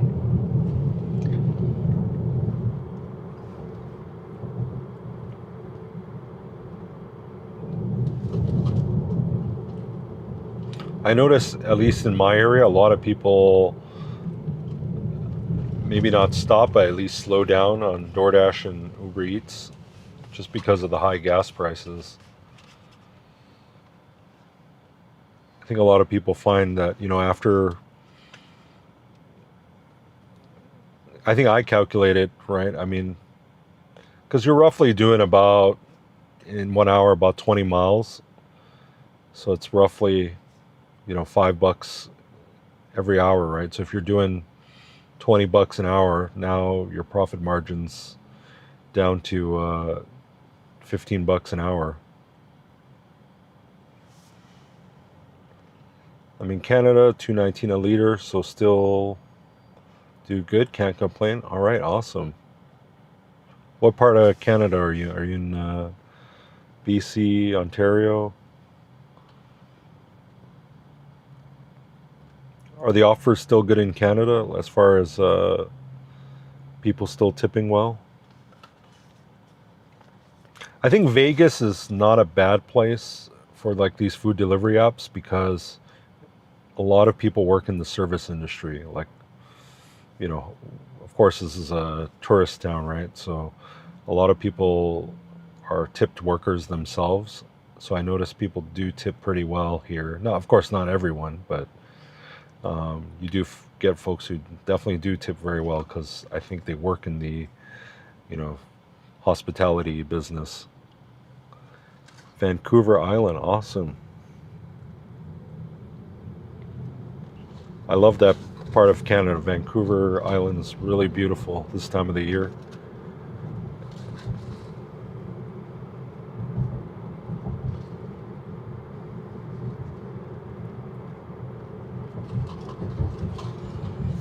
Let's see here, we got about 7 more minutes to the drop-off.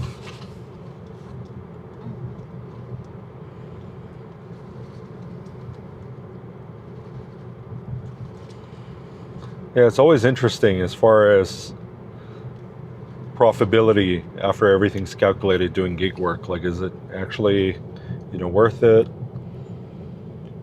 And I think the way to go is to find, of course, not, if this is going to be your full-time gig, is to definitely buy a car that's heavily depreciated, right? Definitely don't use a brand new car. Probably something like a older electric car or older hybrid, like an older Prius, definitely makes more sense. I mostly do shop and pay grocery orders. I pull usually $250 a day. Wow, that's awesome. I could do more, but I don't want to burn out. Yeah, it's true. You can get easily burned out doing this. There's a pothole there. Didn't do anything to try and avoid that pothole. FSD still needs to work on pothole avoidance. At one time it was trying to avoid, and then I noticed, like around the winter time, I forgot what version that was. I think it was trying to, but it was almost, instead of actually avoiding potholes, it was just avoiding manhole covers and steel plates. But it wasn't doing actual pothole avoidance. I feel like by the time the system sees it, it's almost too late. And I think it's the difficulty of the contrast, especially here. I don't think you get a lot of contrast, and it's hard to see. Yeah, that's good that you do shop and pay order. Those are kind of not my favorite to do, just because these apps, they really penalize you when you can't find the item. And sometimes, it's all a time, versus pay thing, right? Like sometimes you're just spent, like if you don't know the store well, you're just spent, it's a wild goose chase sometimes to find these items. And, by the time you're all done with the shopping, especially if there's a lot of items, you've been in the store for 30, 45 minutes. And even though it has a good, mileage versus dollar ratio, that can all be, negated by the time you spend in the store. So for me, not my favorite.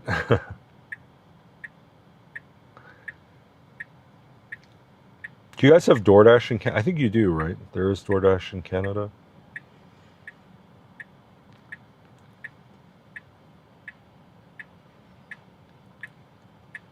got 11 people. Thank you guys. Let me know if you have any questions about Teslas, EVs, FSD. Happy to answer any questions.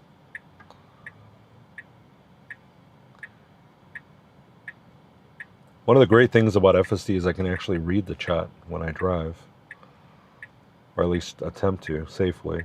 Like, you know. And to be honest, I mean, FSD 99% of the time is pretty good.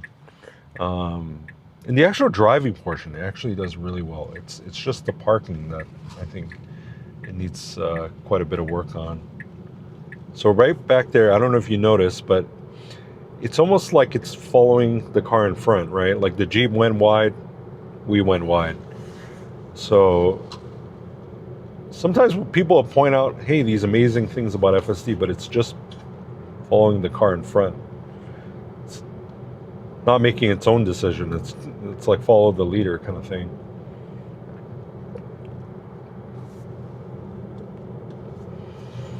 DoorDash, Uber Eats, skip the dishes. Yeah, I know skip the dishes is a Canadian thing. I have a family in Canada and they told me about skip the dishes.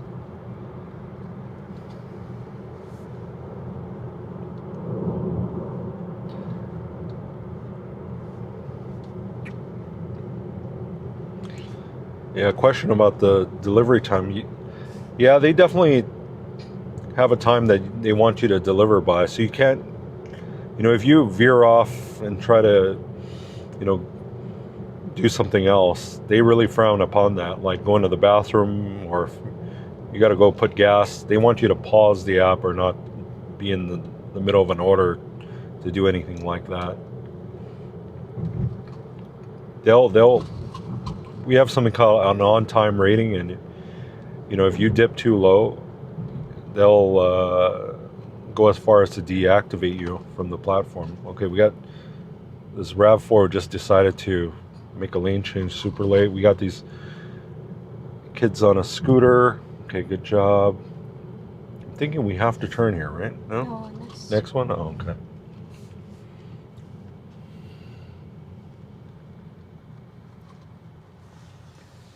Yeah, I'm just covering the screen just because we're... thank you, Steve, for joining us. Just because I don't want to show the customer's address. But as soon as I'm done delivering the order, I'll take the towel off. It's not because I have any kind of secret prototype cybercab.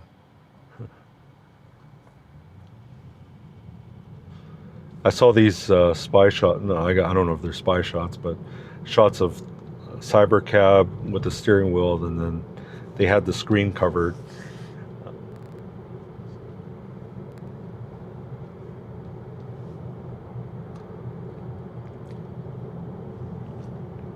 Yeah, thank you for joining. We're pretty close. I think it's just going to be this next major intersection.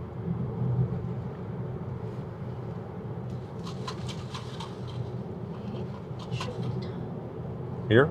No, next one. Next one, yeah. So because of these, you know, double solid lines, it likes to change really late.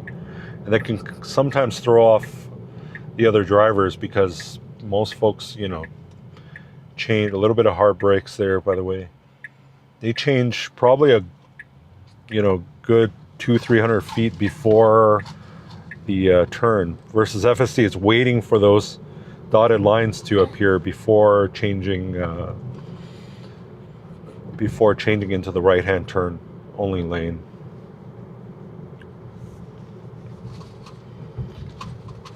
Steve, we are considering a new Model Y ourselves. Awesome. Are you which model are you thinking about getting? The rear-wheel drive or the new, is it standard mode? I think that's the lower priced one.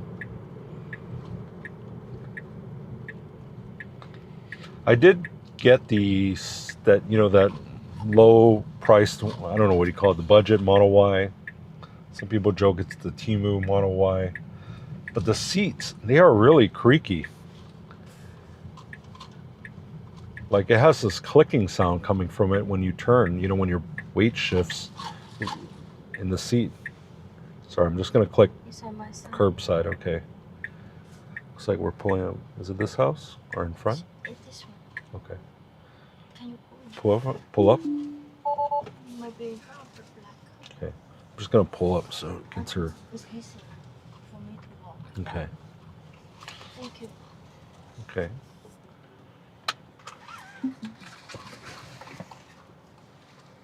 All right, I'll hold this.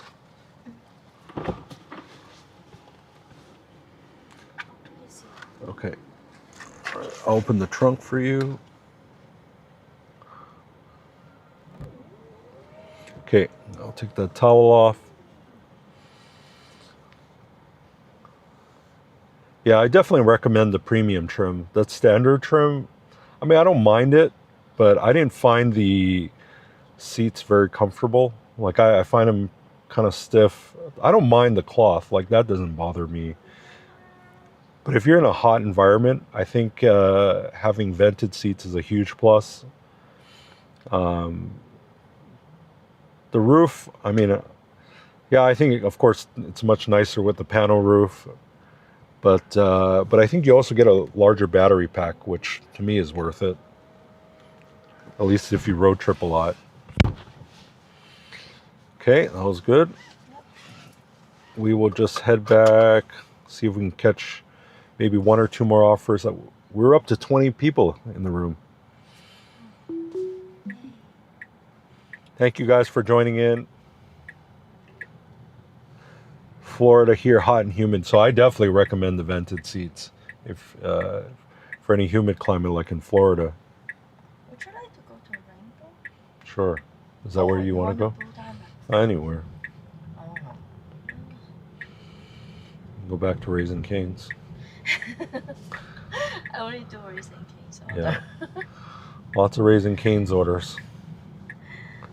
Taking delivery of a 2023 hardware 4 Model Y with, sorry, that heart, 25,000 miles this week. Okay. Good call getting the hardware 4 ones, because I know that's a legacy Model Y, right? Like the pre-Juniper. So I definitely recommend if you're thinking about FSD or would enjoy FSD, definitely get a hardware 4 car, AI 4 car.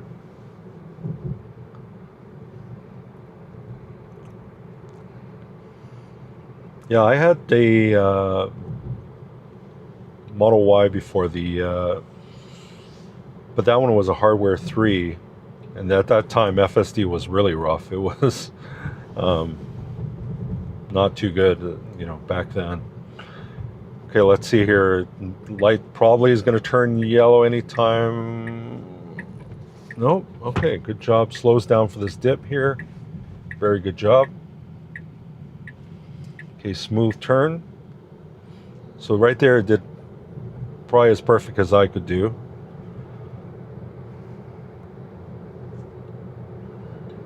Yeah, being in Florida, I mean, all-wheel drive might help in the rain, but I would say for max efficiency, go with the rear-wheel drive. I had a rear-wheel drive Model Y, the legacy one, back in 2020. I enjoyed it a lot. It was great. I mean, at that time we were in the Pacific Northwest and we had a lot of rain. I even put winter tires on it, drove it in the snow. So I mean, with a good set of tires, I didn't find any issue with rear-wheel drive Model Y. Steve, trying to find the cheapest insurance rates. Yeah, definitely shop around. I noticed that Tesla, at least in my area in Southern California, I'm in Las Vegas, but Tesla insurance for me was definitely more expensive than who I currently have, which is Costco American Family. If you're a Costco member, definitely check with American Family, which is Costco's preferred insurance provider. But yeah, definitely shop around. Try to bundle with your home insurance for the best rates. Here in Las Vegas, insurance rates are crazy. I think we have some of the highest auto insurance in the country. Thank you guys for joining in here.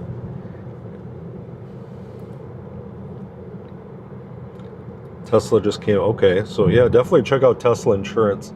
Now, one thing I do want to point out, nice Huracan next to us. So right now, it's like in the left lane. You know, this is not a highway, but it's a road where people do 50, 60 miles per hour. Like, why doesn't it just stay in the right lane? It's gonna have to take a right, you know, in half a mile, 0.6 miles.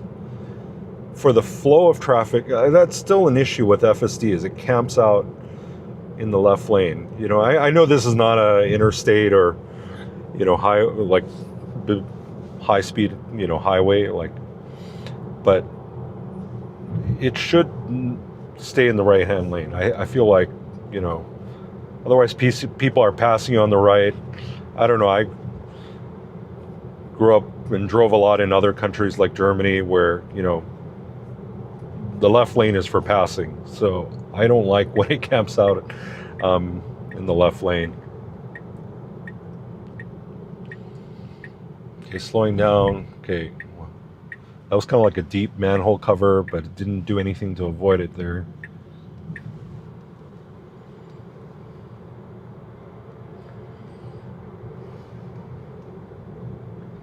Steve, if you don't mind me asking, what kind of car do you currently have? Do you have an EV or another Tesla?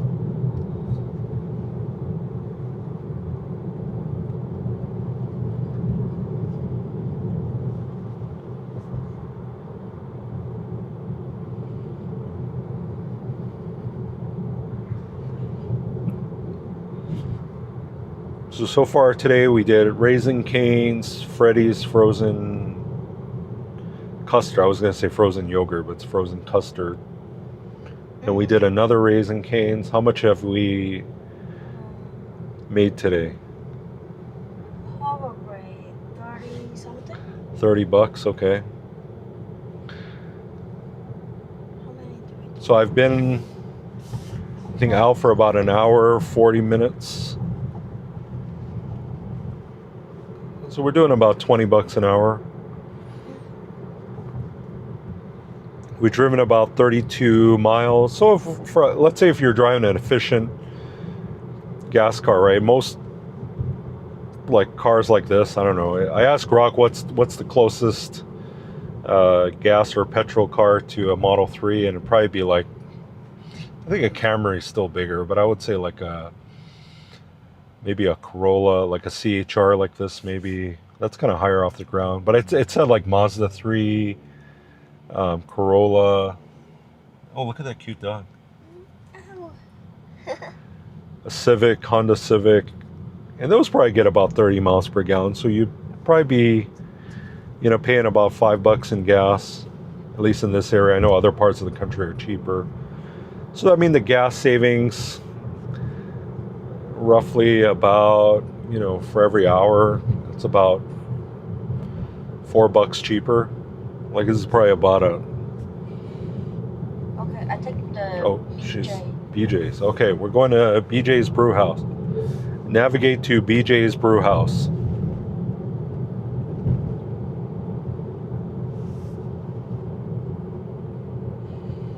All right, we're going to BJ's instead here. Yep, BJ's right on Rainbow. Okay, very good. All right, let me just see a couple questions. Toyota Highlander. Okay, awesome. Nice car, very reliable. The one thing I think Super Cruise does better than FSD is it never camps in the left lane. Yeah, that's true. I think I told you I had a 21 Escalade. So it was that newest Escalade, but I know they just did a refresh, but it's a pretty recent model Escalade with Super Cruise. They didn't have the auto lane change, I think. So I would, you know, use the turnstock and signal back and forth. But yeah, I've heard it does a better job in not camping in the left lane. Geez, that RX 300 is getting towed away. Let's see. Not bad at all. Yeah, FSD generally does a pretty good job. Okay, you see here, like, there isn't lane markings. Now, FSD has like kind of created its own lane marking.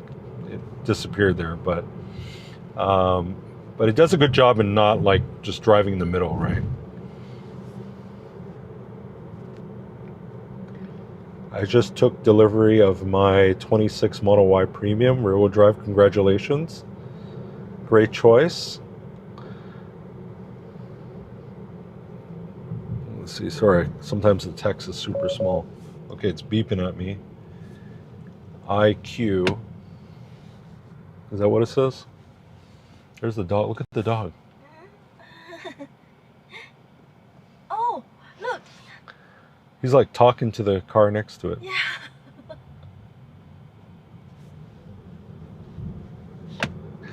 Yeah, what's funny is sometimes I've noticed like I'll go into the Tesla showroom and look at new cars. They don't always have the latest version of FSD in them. I feel like the more that you drive, the sooner you get an update. Maybe, I don't know. That's my hunch. I'm probably wrong, but I kind of feel that way. I feel like if you don't drive a lot, they don't prioritize the updates to the car.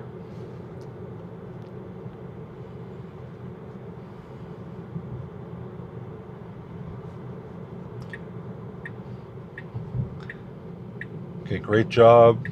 So both of these lanes are left-hand turn only lanes. It picks this one, which is a good choice because the restaurant's going to be off to the right.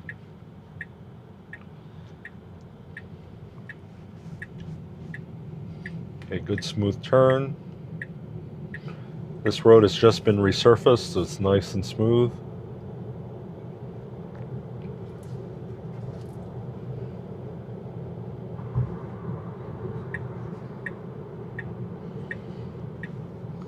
Okay, very good. I'm gonna go pick up this one. I gotta take a bathroom break here, so I'll go ahead and get this one picked up. Oh, Huh? BJ's, right? yes, but I'll go get it. What happened? um, Okay, let's just see here, guys, which stall it picks. So you'll see it doesn't go in front of the restaurant. I wish it at least scanned, like went by it'll pick this one, but let's see, I'm gonna go take over just to get us a little bit closer. I'll just say parking. Not that it was a bad choice, but I just want to get us parked a little bit closer.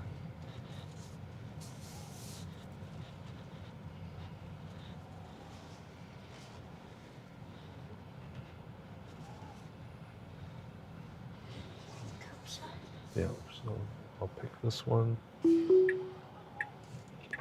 Okay, you guys get to see auto park. And you'll notice here, I mean, auto park is not as confident as FSD parking. Like, it does a lot more of the wheel shakes. That's a cool Forester. I like that. Okay, you see the wheel shakes? Okay, very good.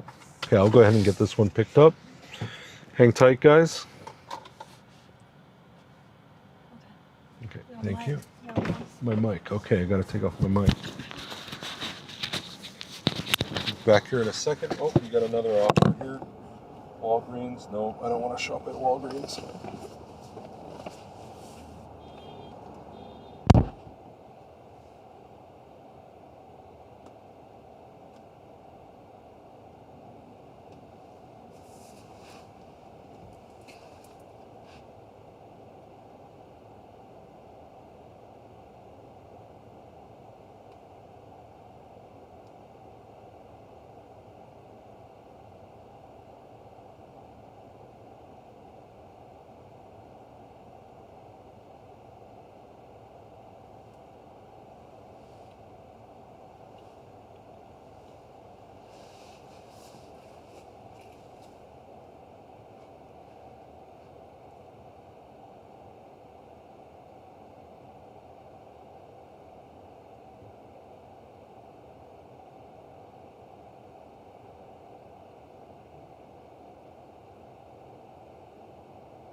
got that BJ's order picked up.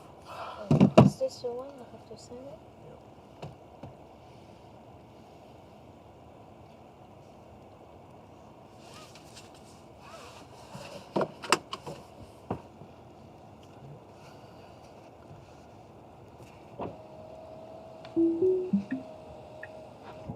Question, can you deliver beer? Yes.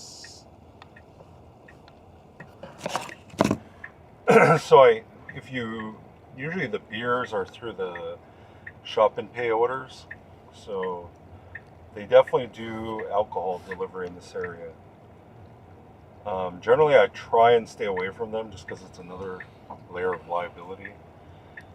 And then sometimes they'll have you pick up at like bigger liquor stores, like what's that, Total Wine and Spirits. But yeah, sometimes I don't like it just because, you know, of that extra liability. So I try to stay away from them. Okay, so you'll see the sun is directly shining into the, you know, the camera housing, or like as a driver right in my eyes, but FSD's doing a good job.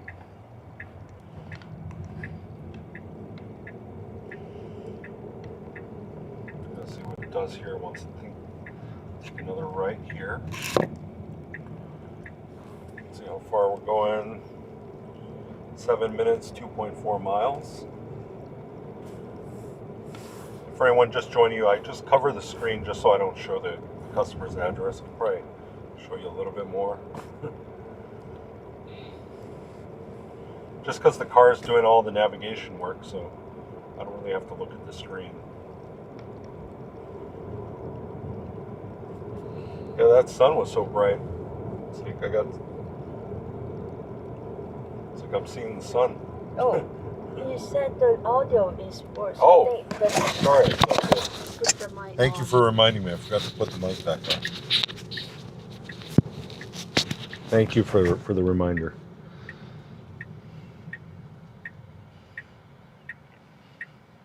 Yeah, but I think different areas have different rules about alcohol delivery. Like I was watching this guy on YouTube, and I think in Pennsylvania they have to put a magnet saying they're delivering alcohol, like advertise it to everyone, which I think is weird because then. But I don't know. I just don't see the whole point of putting a big magnet on the side that's saying you're delivering alcohol. I think that YouTube channel is Your Driver Mike. I think he's like a channel just focusing on different gig apps or side gigs. How's the audio now? Is it a little bit better?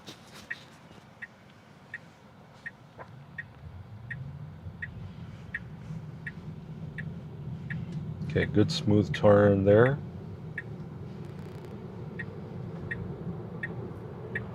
So you see it's doing very by the book driving, right? Turning to the nearest lane, then changing over. Like most humans just go directly for the center lane. Just because at least there's not as much G load, right, on the car and the passengers. But it's okay. I mean, by the book's fine. All good. Thank you. Thank you for letting me know.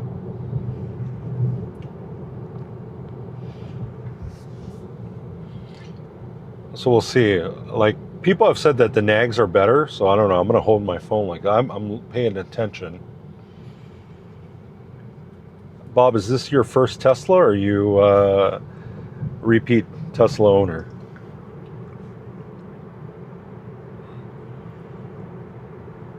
I'm always curious, is there new people to the Tesla brand, or... Because I know it, as far as brand loyalty, it's definitely up there.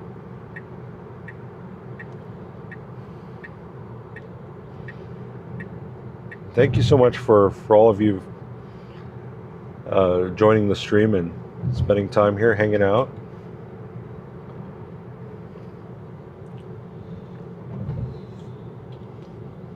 Right now we're just delivering BJ's Restaurant Brew House order. First Tesla, second EV. Awesome. What other EV do you guys have, if you don't mind me asking? Sorry if you said that before. Sometimes it's hard to lose track of the comments.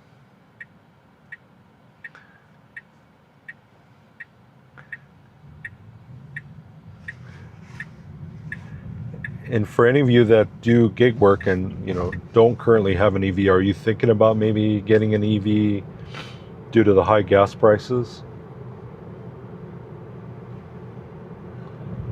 Started with a ID4, awesome, and it just ended. Yeah, sadly I heard that ID4 production, or at least they're going to stop ID4 sales in the US. I think they're still selling it in other markets, but I heard that they're ending sales in the US, which is sad because they did start making them in that Chattanooga, Tennessee factory, I think. And we had an ID4 first edition, in fact, back in 2020. I thought it was a cool car, except I hated the brakes because I think they have rear drum brakes, if I'm not mistaken, and that pedal feel, it was just really mushy, if I remember correct. So okay, cars left and right don't have any stop signs. Good job. Okay, should have slowed down a little bit more there for that dip.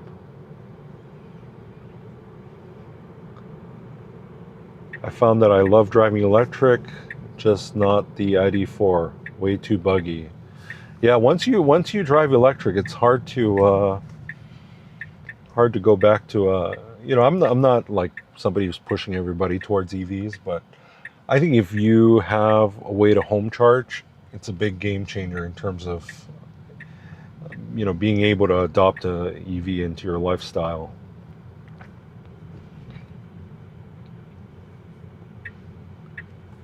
Spongy brakes, yeah. They should have just done disc brakes. Okay, there's a bird there. It's a lot of talk about the bird avoidance in 14.3.3 there. So you see it saw the bird. It kind of jammed the brakes there, and then the bird flew off. So okay, we've got curbside. Is this the house here?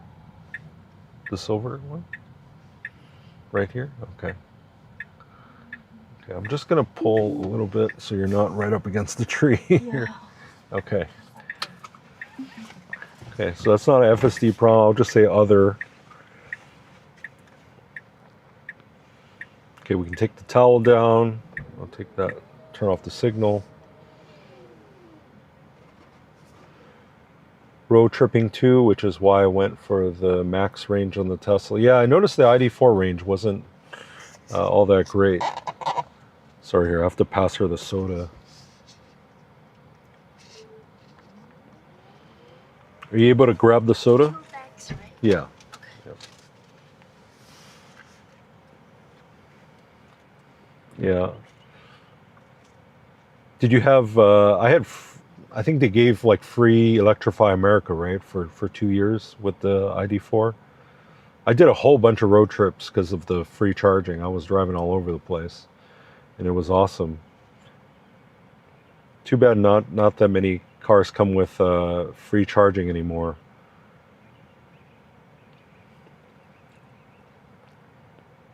But yeah, road tripping with Tesla, definitely the trip planner in a Tesla is like 1,000 times better than at least what was in the ID4. I don't think it barely did any trip planning. I was doing my own trip planning, just kind of gauging off of. At that time, there wasn't Electrify America was super unreliable at that time. Okay, we want to go back to Rainbow. Okay, we'll probably take one more here, guys. It's about 7:30.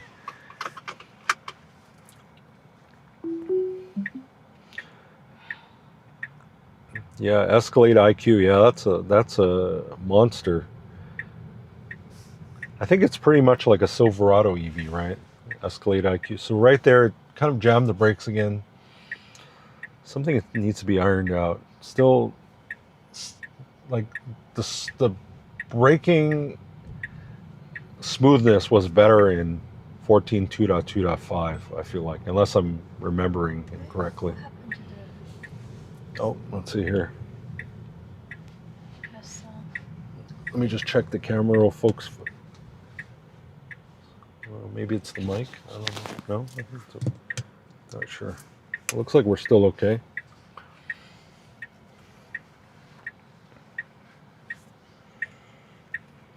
Yeah, that was the biggest problem with CCS cars, like ID4 was. It was a Russian roulette. I tell you, with EA, some would work, some would like work but be really slow. Being here in the desert, a lot of them overheated. One of the flagship EA stations is the one in Baker, California, which is about kind of a major stop for folks making the drive between Los Angeles and Las Vegas. And even that one, you know, that was like a flagship location, and then some of them would be broken some of the times. I think the new Google trip planner for EVs is as good as the Tesla trip planner. Yeah, I was watching Kyle Connor's Out of Specs live stream with the Bolt EV, and I noticed the trip planner was pretty good. I think it was kind of conservative, which is kind of always good, right? Especially for new EV drivers. But I saw that, yeah, it was really good. And I noticed it would tell you how many, like it would show you a negative percentage, meaning, you know, if you didn't have enough range, how much would you be short by, like how many percent. The Rivian trip planner does not have that negative, like, you know, it would say, okay, you're negative 7%, you know, on arrival. And, you know, Kyle's video was really cool because it showed, you know, hey, just slowing down, you know, you can often make that gap, you know, of course it has to be within reason, but if you're negative 7, you know, if you just slow down a bit, right, maybe not going 80, you go 70, you might be able to make it. Kind of like what the Tesla one does. It'll say, oh, you have to stay at 60, you know, reach your destination or next charging stop.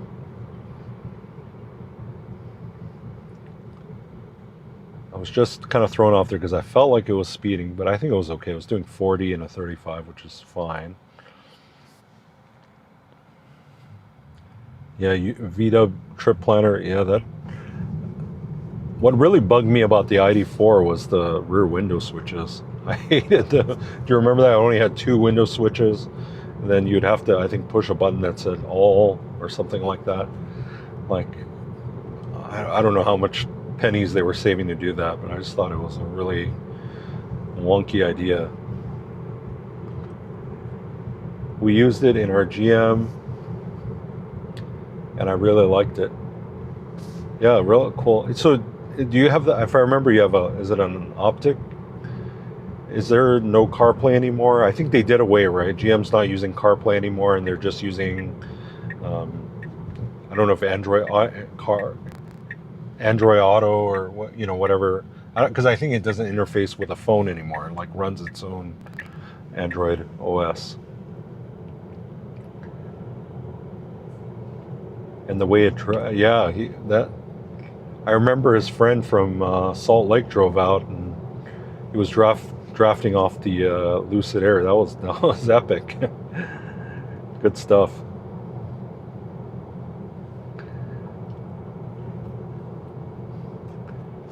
Looks like the sun's about to go down, so we'll probably take one more, and then we'll call it an evening.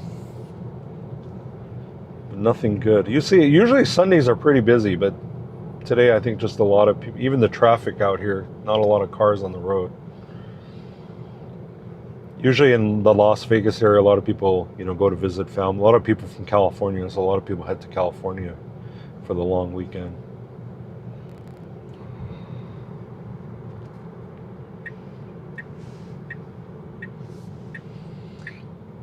Yes, on Optic, the car has native Google, and it's really well integrated. Okay, so Panda, okay. Navigate to Panda Express. Is it the one on Rainbow? Right yes. Here, right? Okay. Yes. Okay, we just took Panda Express. This will probably be our last one for the evening. $7, 2 miles. And it's paying $7 for 2 miles, so good $1 to mile ratio. Indy 500, yeah. I watched here and there, and I saw there was a lot of accidents.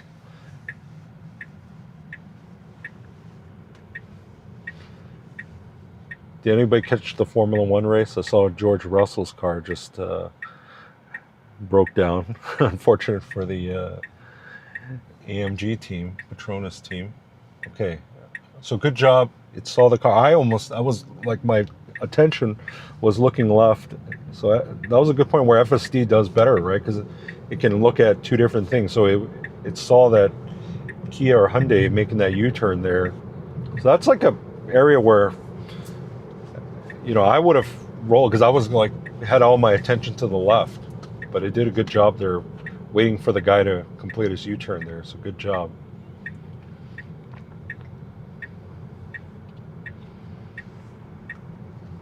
I haven't been following Indy racing a lot, but who won the race day, Indy 500?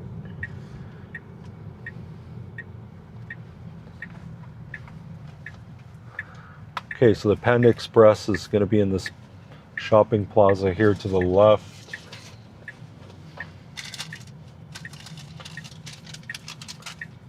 So you'll see this fuel truck is blocking. It needs to go straight here. Let's see what it does here. Okay, so good job going, very good job going around. It's going to be a little tight squeeze. Excellent, very good.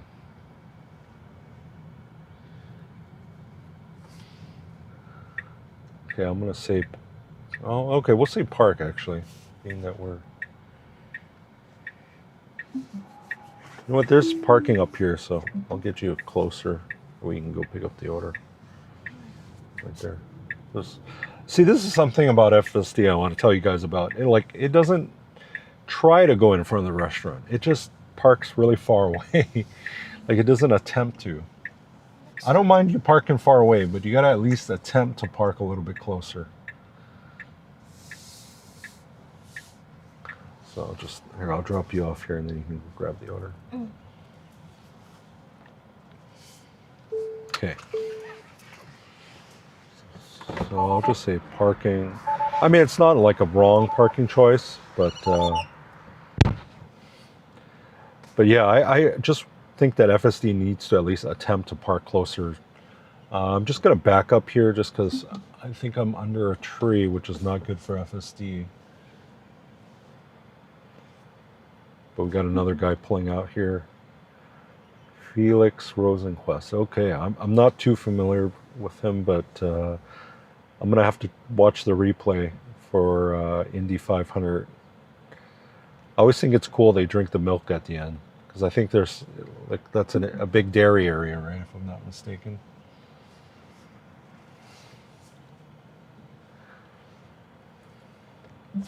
You know what, I'm just going to stay put here.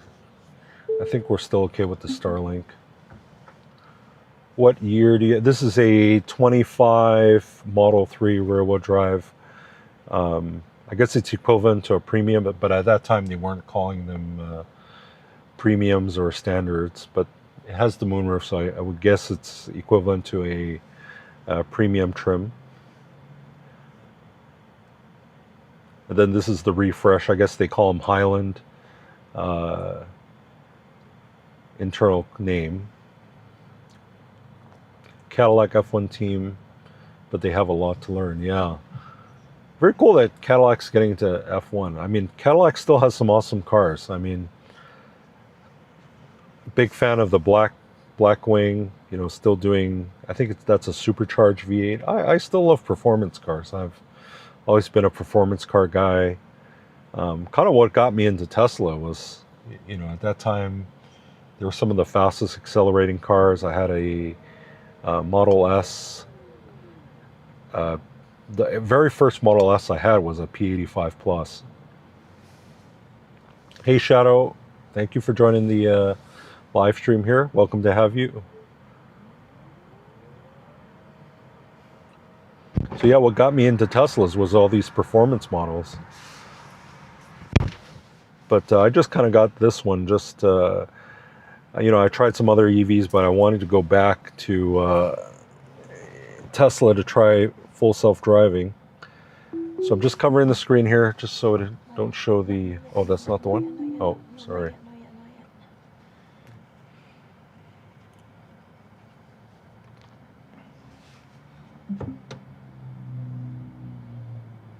Okay, sorry, I gotta get the address put in here.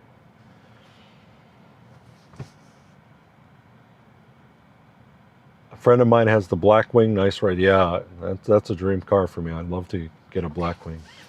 Unfortunately, those sports, V8 sports sedans are a dying breed. Okay, we got the address in here. Very good. I'm from Canada, and I just put an order in for a Model 3 rear-wheel drive premium. Awesome. Estimated delivery date June 30th. I can't wait. Awesome. Is that the new ones that are at like a really good price point? I think those might be the standards, right? But I know they're now in Canada because they, I guess they lowered the tariff on Chinese cars, if I'm not mistaken. So they have a model that's like, is it 30,000 Canadian? I almost bought a 21 Plaid, but the grown up in the grown up in me won't get out of a... Yeah, to be honest, I did have a Plaid. I think it was a 20, right when Plaid came out, and it was a super fun car, the acceleration and everything. But I just didn't really jive with the car, and I think that's why so many people sold their Plaids, and the Plaids depreciated so badly. Just because the ride was just okay. It wasn't amazing. It was better than the previous Model S's, but the brakes were just terrible on that Plaid. I mean, for a car that can accelerate, 0 to 60 1.9 seconds, the brakes were just unacceptable.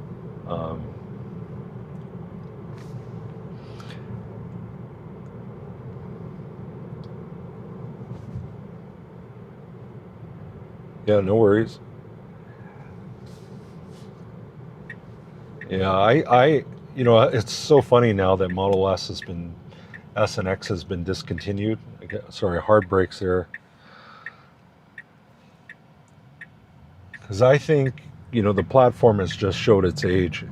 I mean, at the time it was released, I mean, that was a game-changing car. But I think it's past its prime. I had an S, I had an X. I never really liked the way the X drove. The doors, the Falcon doors were kind of, they were really cool, but they were more of a nuisance to me than practical in real life situations. When I had passengers back, they were like, "Oh, it takes so long to open." Couple, thanks for joining us. I just have a towel just because, just so I don't show the customer's address. As soon as I get there, I usually take it off. So just so I don't show the address. I'll have to find a different way because the address is really just here. Maybe there's a way I can maybe use some just blue tape or something just to cover the address. But no, it's not a secret prototype car or anything like that.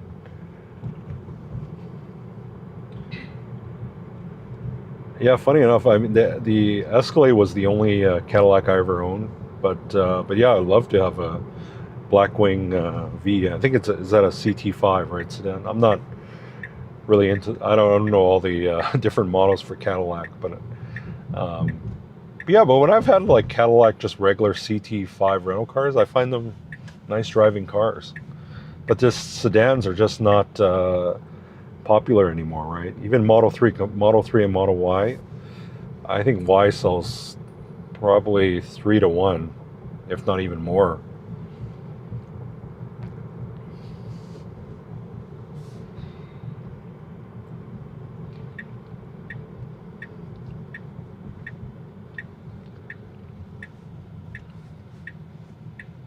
But yeah, it was sad to see S and X go, but I think it was about time because it just looks like Tesla wasn't interested in, the luxury car market, and, unfortunately in other markets where the Chinese cars are available, they've just been dominating in that luxury segment. So good job navigating through this community. Okay, looks like it's going to be right here. Okay, perfect. She'll get this order dropped off here.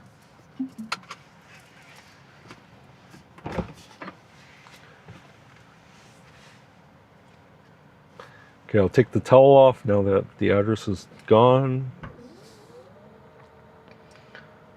Yeah, S was like an old school muscle car, yeah. Except it didn't have that muscle car noise, right? I'm an old school car guy, so I think I love noise from a car. But yeah, I had a P85 Plus. I've had a P85D. I think at that time they call it insane or insanity mode or something. It was one below the ludicrous. And then I had a Plaid. So I've had 3 Model S's now. Always enjoyed them, but I think they're past their prime. Okay, maybe we'll do one more BJ's.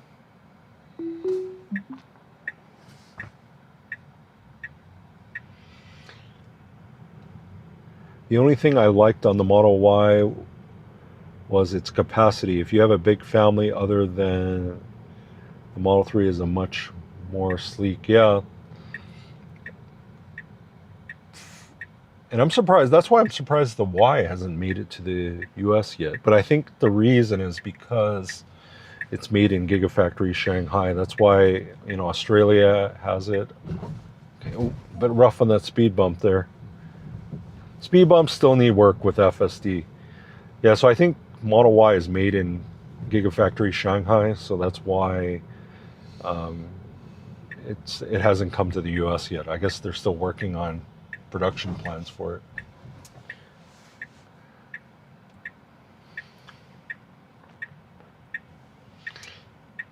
I test drove a Lyric V and it was impressive, but I take FSD over anything. Yeah, I mean, gosh, now, especially for a daily driver, FSD is a game changer. I mean, the fact that, like yesterday, I had a long day and I was just letting it, do the driving, between meetings. I mean, it was awesome just to sit back and let it do its thing. And, and I'm still supervising, but sometimes I space out. Oh, sorry. No. Something good. Yeah, I just like to kind of space out. I mean, I'm watching the traffic, supervising everything, but it's good to kind of just, I don't know if turn off or shut down is kind of shut down like half of your mental capacity, right? Just to relax. Even though I'm not sleeping or anything, but I like that ability to just kind of relax. And sometimes it's just to even ponder other things,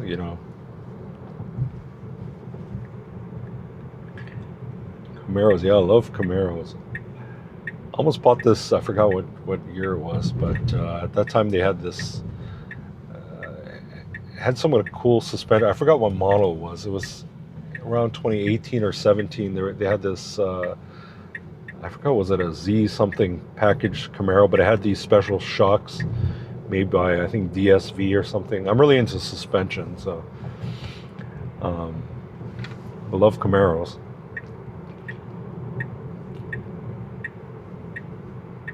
How was that Lyric V? Was it a lot faster than, and especially nowadays, I was thinking, the performance models of Tesla, because everybody's, well, a lot of people are into, I shouldn't say everybody's into FSD, but like for me, I probably would not buy, even though I've mostly bought performance model Teslas, I probably wouldn't buy another performance, like say a Model Y performance or Model 3 performance, just because I'm primarily going to use that car for FSD.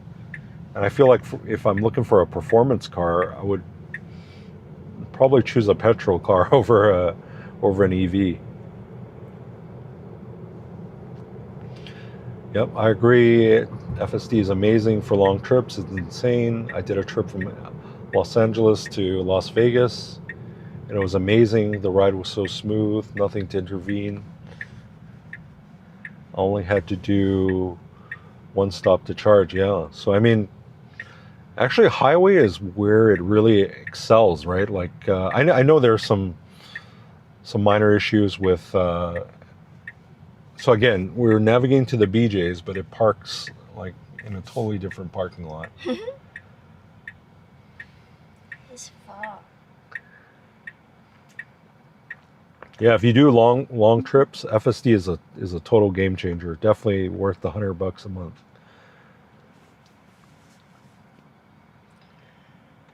Launched the V and it was crazy. The suspension was really great in the car as well. Yeah, I heard the Lyric is an excellent cruiser. It's always nice to have that. I like that when the car has a really big performance, but a really great suspension system in it.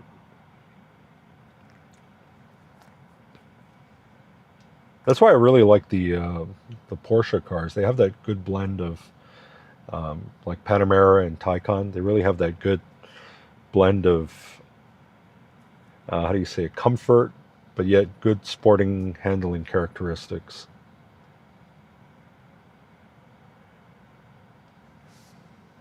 $23 folks. Thank you guys for joining us. We'll probably take one more order.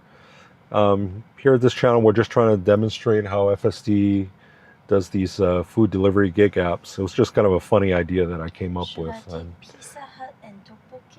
Like 2 pick up, 2 drop off. That Okay, Pizza Hut, okay. Is it good money? Okay, if it's good money, we'll do it. No, not really. Like $12 for 3-4 miles, but Okay. 2 drop off. Okay. Okay. Yeah, it's in the same parking lot. Navigate to Pizza Hut. Yeah, Pizza Hut first. Okay, it's right in the same parking lot. Yeah. Okay, we're doing one more. It's Pizza Hut and Korean tteokbokki. Is that what? Tteokbokki? Excuse me if we have any Korean speaker. I'm probably butchering the language. But I know they're like these tubular rice cakes. I ate them. No. Huh? Is it No, an apartment? I get the better one from Raising King. Oh, canceling. How can I cancel? I don't know how to cancel it for the DoorDash. Oh, it's okay. No, Just it's did it. okay. Okay. Okay, this is gonna be our last one. Yep, there you go. That's the pizza orders. Pizza Hut. So we're doing a Pizza Hut and Korean food, and this will be the last one. Thank you guys for sticking with us.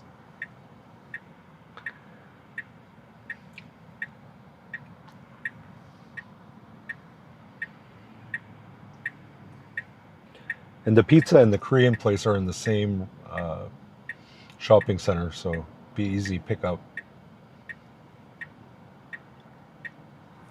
And then, let's see.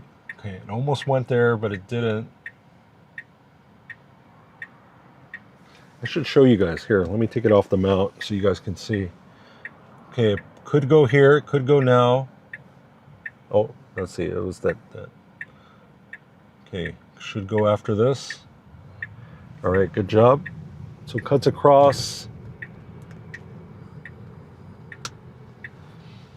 So it waited really long there because it wanted to cross all 4 lanes of traffic there.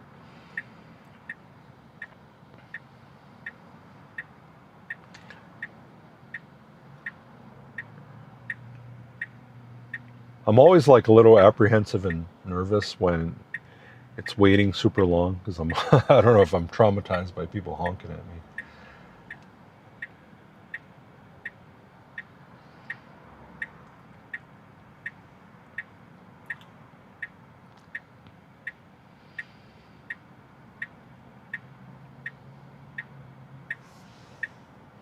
Do you think the extended battery warranty is worth it?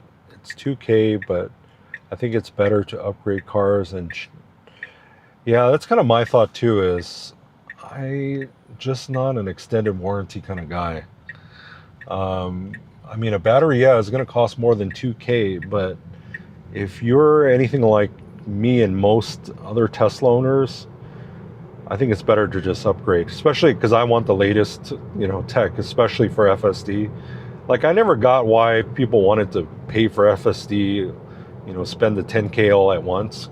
I just don't keep a car long enough to, by the time first off, you barely get anything on resale. Second of all, there's probably way newer technology comes out before you've made it close to your 10K investment on, and I shouldn't even call it an investment on FSD, but yeah, I don't think it's really worth. I mean, 2K is not crazy, but I would say just upgrade, especially if you're into the latest tech. It'd probably be better just to get a new car at that point. And I really think leasing is the way to go with EVs, just because of the heavy depreciation. Okay, so the Pizza Hut's to the left. Again, it's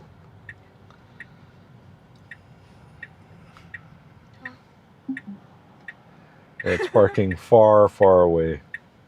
So guys, I want to show you. Okay, it's parking here. Okay, it's parking here. But the Pizza Hut is down there. So look how far away it is. I mean, is it a suitable parking? Yeah, but it's a little bit too far away. So I'm just gonna get us moved here.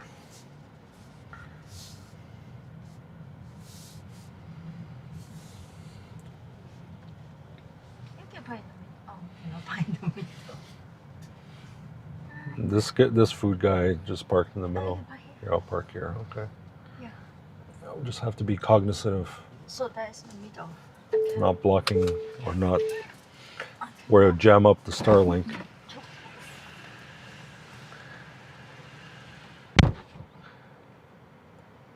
Couple, where are you seeing 2K for the extended battery? Is that through Tesla or is that through like a third party extended warranty company?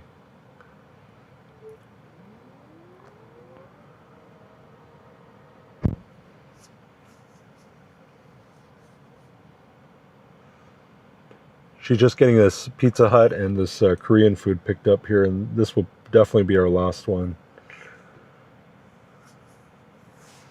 Let's check out our efficiency stats here.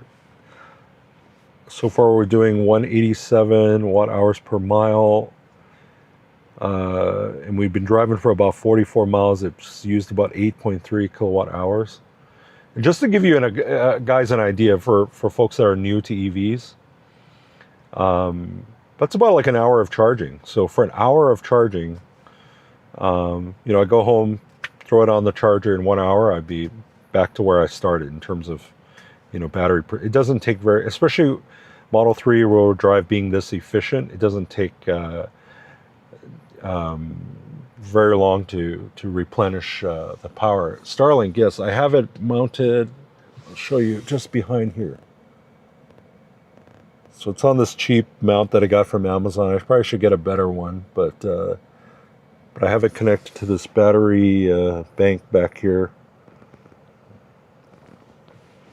So that powers the Starlink.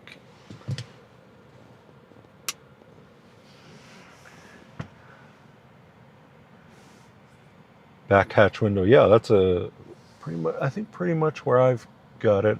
I just try to not mount it so I have a good view of, the back window, just so I could have a good view of cars behind me. But I think, generally I think you want to have it at a little bit of an angle, but it's fine. I think it's pretty good back there.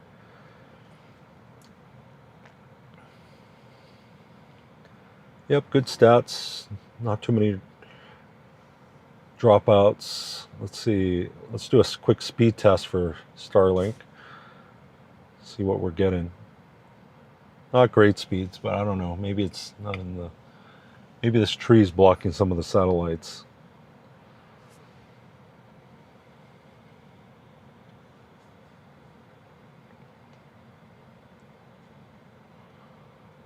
Yeah, probably not the best speeds.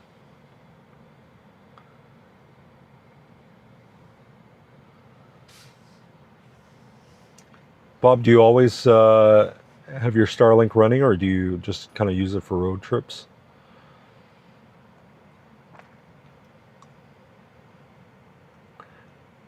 They recently raised the prices.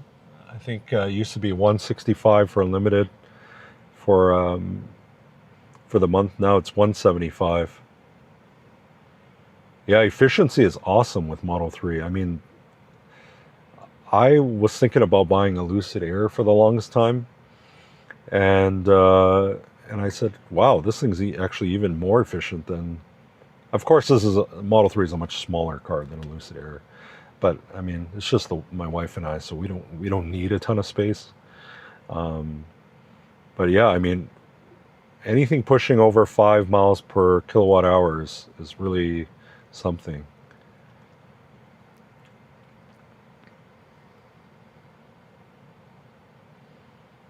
Okay, all the time now while I'm testing. Yeah, I mean, I'll tell you something. In this area, I mean, I have an AT&T phone, I have a Verizon phone, and both of them get really crap reception. You would think being here in Las Vegas, like big open desert, there's a lot of dead zones here in Las Vegas. I think people just don't want, the antennas put up in near residential areas. They have a hard time getting space, to lease out the antennas. So the reception in this area is really, really crap.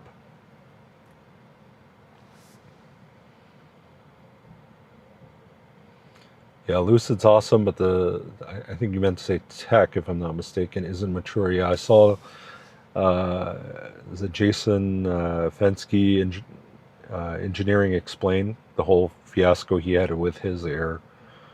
So I'm glad one point I was very close to buying an Air, but I don't know. I one thing I don't like about the Air, and I'm about 6 feet tall, is I felt like my head was really close to the visor. Like it's kind of like Model S. I feel like you sit almost really close to the windshield. I like to sit really low in the car, so the seating position of Air was like kind of a deal breaker. Like I decided not to get one because I was like, I don't really love the driving position of it.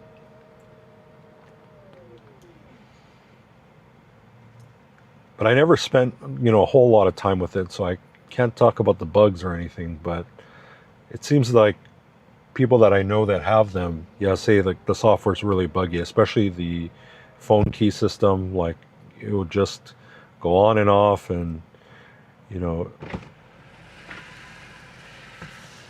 Okay, she's back with the 2 orders. Yeah, if you don't have a service center near you, Lucid I would not buy a Lucid. Okay, so guys, I'm just covering the screen just because I don't want to show the customer's house. This will be our last 2 deliveries for the evening. Pizza first or Korean food first? Korean. Korean food first, okay. Mm-hmm. Yeah, definitely trust your gut if you're not feeling it. But especially with all the stories I've heard about Lucid, I would love a Gravity. I've heard good things about the Gravity. I don't love the look. To me, it does kind of look minivanish, but I don't have a problem with minivans. I mean, in other parts of the world, there's lots of luxury minivans, like in China and Korea, Japan.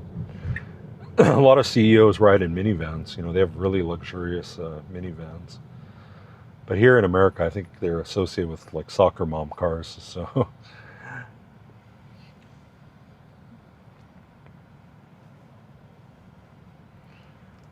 We got 16 people. Thank you guys for tuning in. Thank you.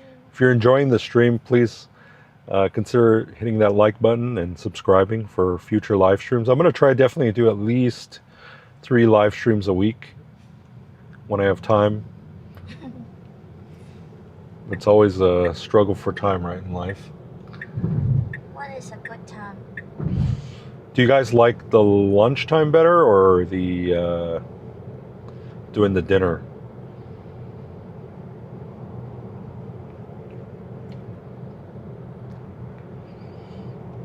Dinner is definitely a little bit more busier. Las Vegas doesn't have like a big work from home workforce. I think, because again, it's a hospitality town, so a lot of people, of course, actually have to go to work at the hotel or casino.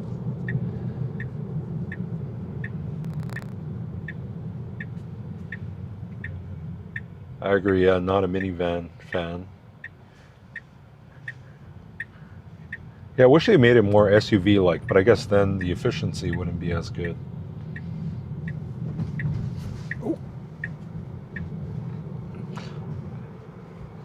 I just don't want to get in trouble with the Uber Eats or DoorDash terms of service. I was looking through it, and I think there's something about revealing the customer's address. So I just don't want to get in trouble with them. Okay, so it's good. First one's going to be off here to the left.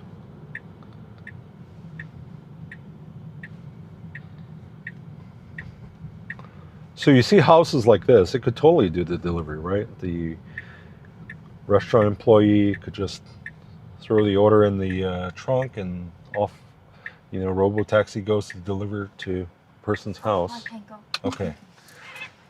So she's going to go get this one dropped off. Dinner fits my schedule better. Okay. Thank you for definitely consider dinner.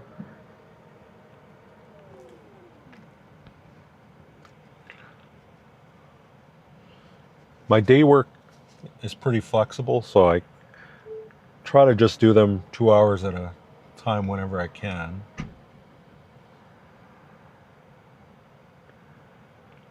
She's getting the Korean order dropped off first, and then it's going to be the Pizza Hut, and then we'll probably call it an evening.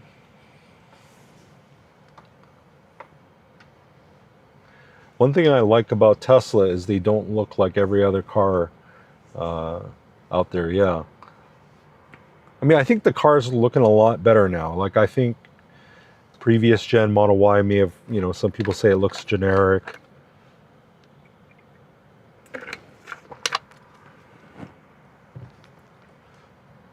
I think Model S was probably their most beautiful car. But it's starting to look aged right now. The whole look right now is to have the light bar, as you see in Model Y. And you see a lot of the new Chinese cars, they all have the light bar front and back. I guess kind of like Taycan, right? Taycan had the light bar in the back. Okay, you got that one? Sorry, not yet. Okay, we got one more drop off. I kind of think that is Apartment? Business? Huh. It's a business. Right, send it. Okay. So good. Okay. Okay, we got one more drop off. It might be a business. So got 16 or 18 people, excuse me. Got a couple cop cars here. Oh, Looks like. apartment. Oh, okay. That's okay. Okay, the last one is an apartment drop off. So I try to stay away from apartments, but sometimes it's hard to. What you can do is kind of zoom into the map to see if it's a house or apartment. So that's one of the good things about FSD is, right, you can kind of do it. And it's a gated. Everything. Yeah. We got everything. ID4, yeah, ID4, yeah, it had the light bar, right, in the back. And the later ones had that light up VW logo, I remember, in the back. Did yours have that, Bob, the light up logo? Mine was a very early, mine was those early ones that were made in Germany, and they didn't have the light up logo. Yeah, unfortunately, I think it's going to be tough for VW as far as the entry level EVs, just because they're getting their lunch eaten by the Chinese automakers. VW used to sell a lot of cars in China, and now sales in China are down big time. So it'll be really interesting as far as these German automakers, who used to get a lot of business in China, but that's, now that the Chinese are building, at least decent cars, a lot of those sales have dropped off significantly.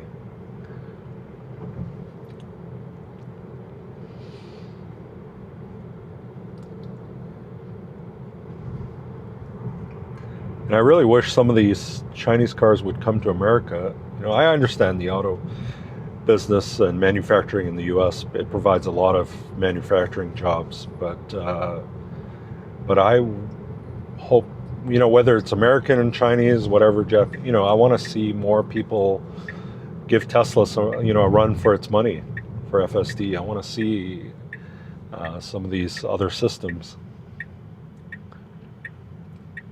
2023 Chattanooga built. Yeah, I think when they started making them in Tennessee and Chattanooga, that's when they started to do the light up logo.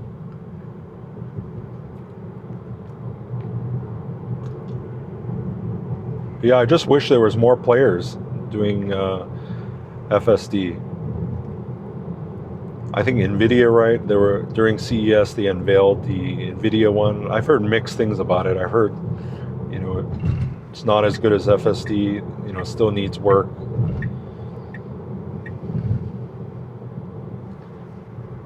Yeah, Xpeng looks good.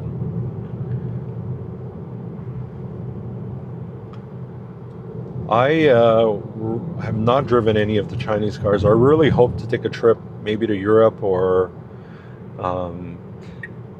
to drive some of these Chinese cars. And if I do, I'll definitely do a live stream.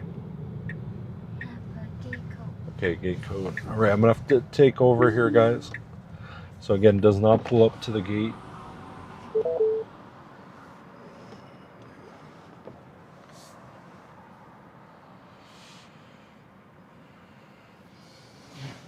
I can't reach it. Can you go out? I can't. It's too far away. Okay. Sorry, guys. She has to go punch in the gate code, Michael. It's too far away for my reach.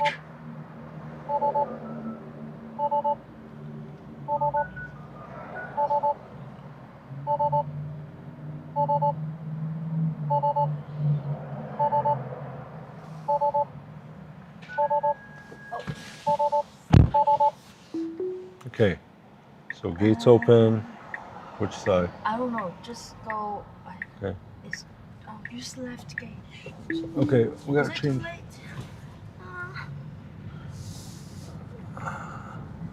Sorry. I absolutely hate apartment drop-offs. I think they're the worst thing ever. Left gate, follow the car. Nevada, yes, we are in Las Vegas, southwest part of Las Vegas. Building 25. Okay. So what I try to do is send the exact coordinate to the car, and you can do that by sharing the Google Maps to the car. But sometimes, even when you're using the DoorDash or Uber Eats app, it doesn't provide. I saw 27, So 26, that 25. That 25. Okay. Just stop. I don't know where. Okay, good luck. Okay. Last building Here. on left. Yep, this is it. First floor. You know what? I'm going to turn around so you're not. Sorry, guys. Bear with us here while we get the car turned around. I don't want to park in somebody's stall and they come home all pissed because that's happened before. Okay. Okay, I'll open the trunk for you. Maybe at the back.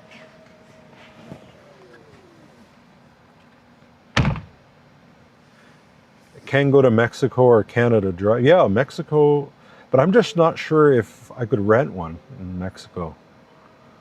Does anyone know? Have you tried to rent a Chinese EV in Mexico? Canada, I think they're going to be rolling out soon, but they're not, if I'm not mistaken, there are no Chinese EVs for sale yet.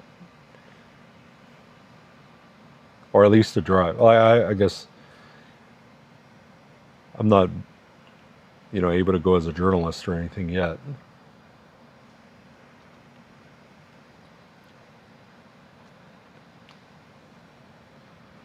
Cosmo Sherry, are you in Nevada? Are you in the Las Vegas area? Oh, okay. I've ridden in a Chinese car in Mexico, but didn't try to rent one. Okay. How was your experience? Do you remember which Chinese car you wrote? Was it like a BYD?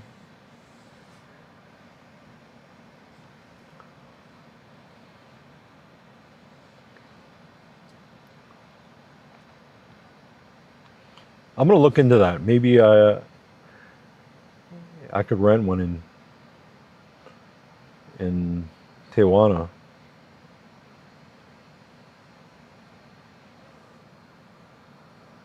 She's just getting the Pizza Hut, and that will probably be our last order for today. So thank you guys for joining and hanging out on the live stream. We'll definitely do this again soon.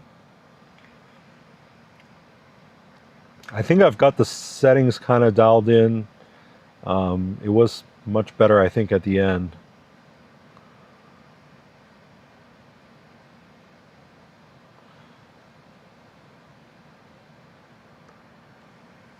Just gonna take a sip of water here. You guys have any last minute questions or? MG, okay, yeah. I've watched some of the MG reviews. I think they sell them in the UK too. All right, guys, this is going to be our last delivery. Thank you guys so much for hanging out with us. And definitely, if you can, hit that, the bell icon and join us for the next one. Peace out, guys. Take care and talk to you guys. Have to end the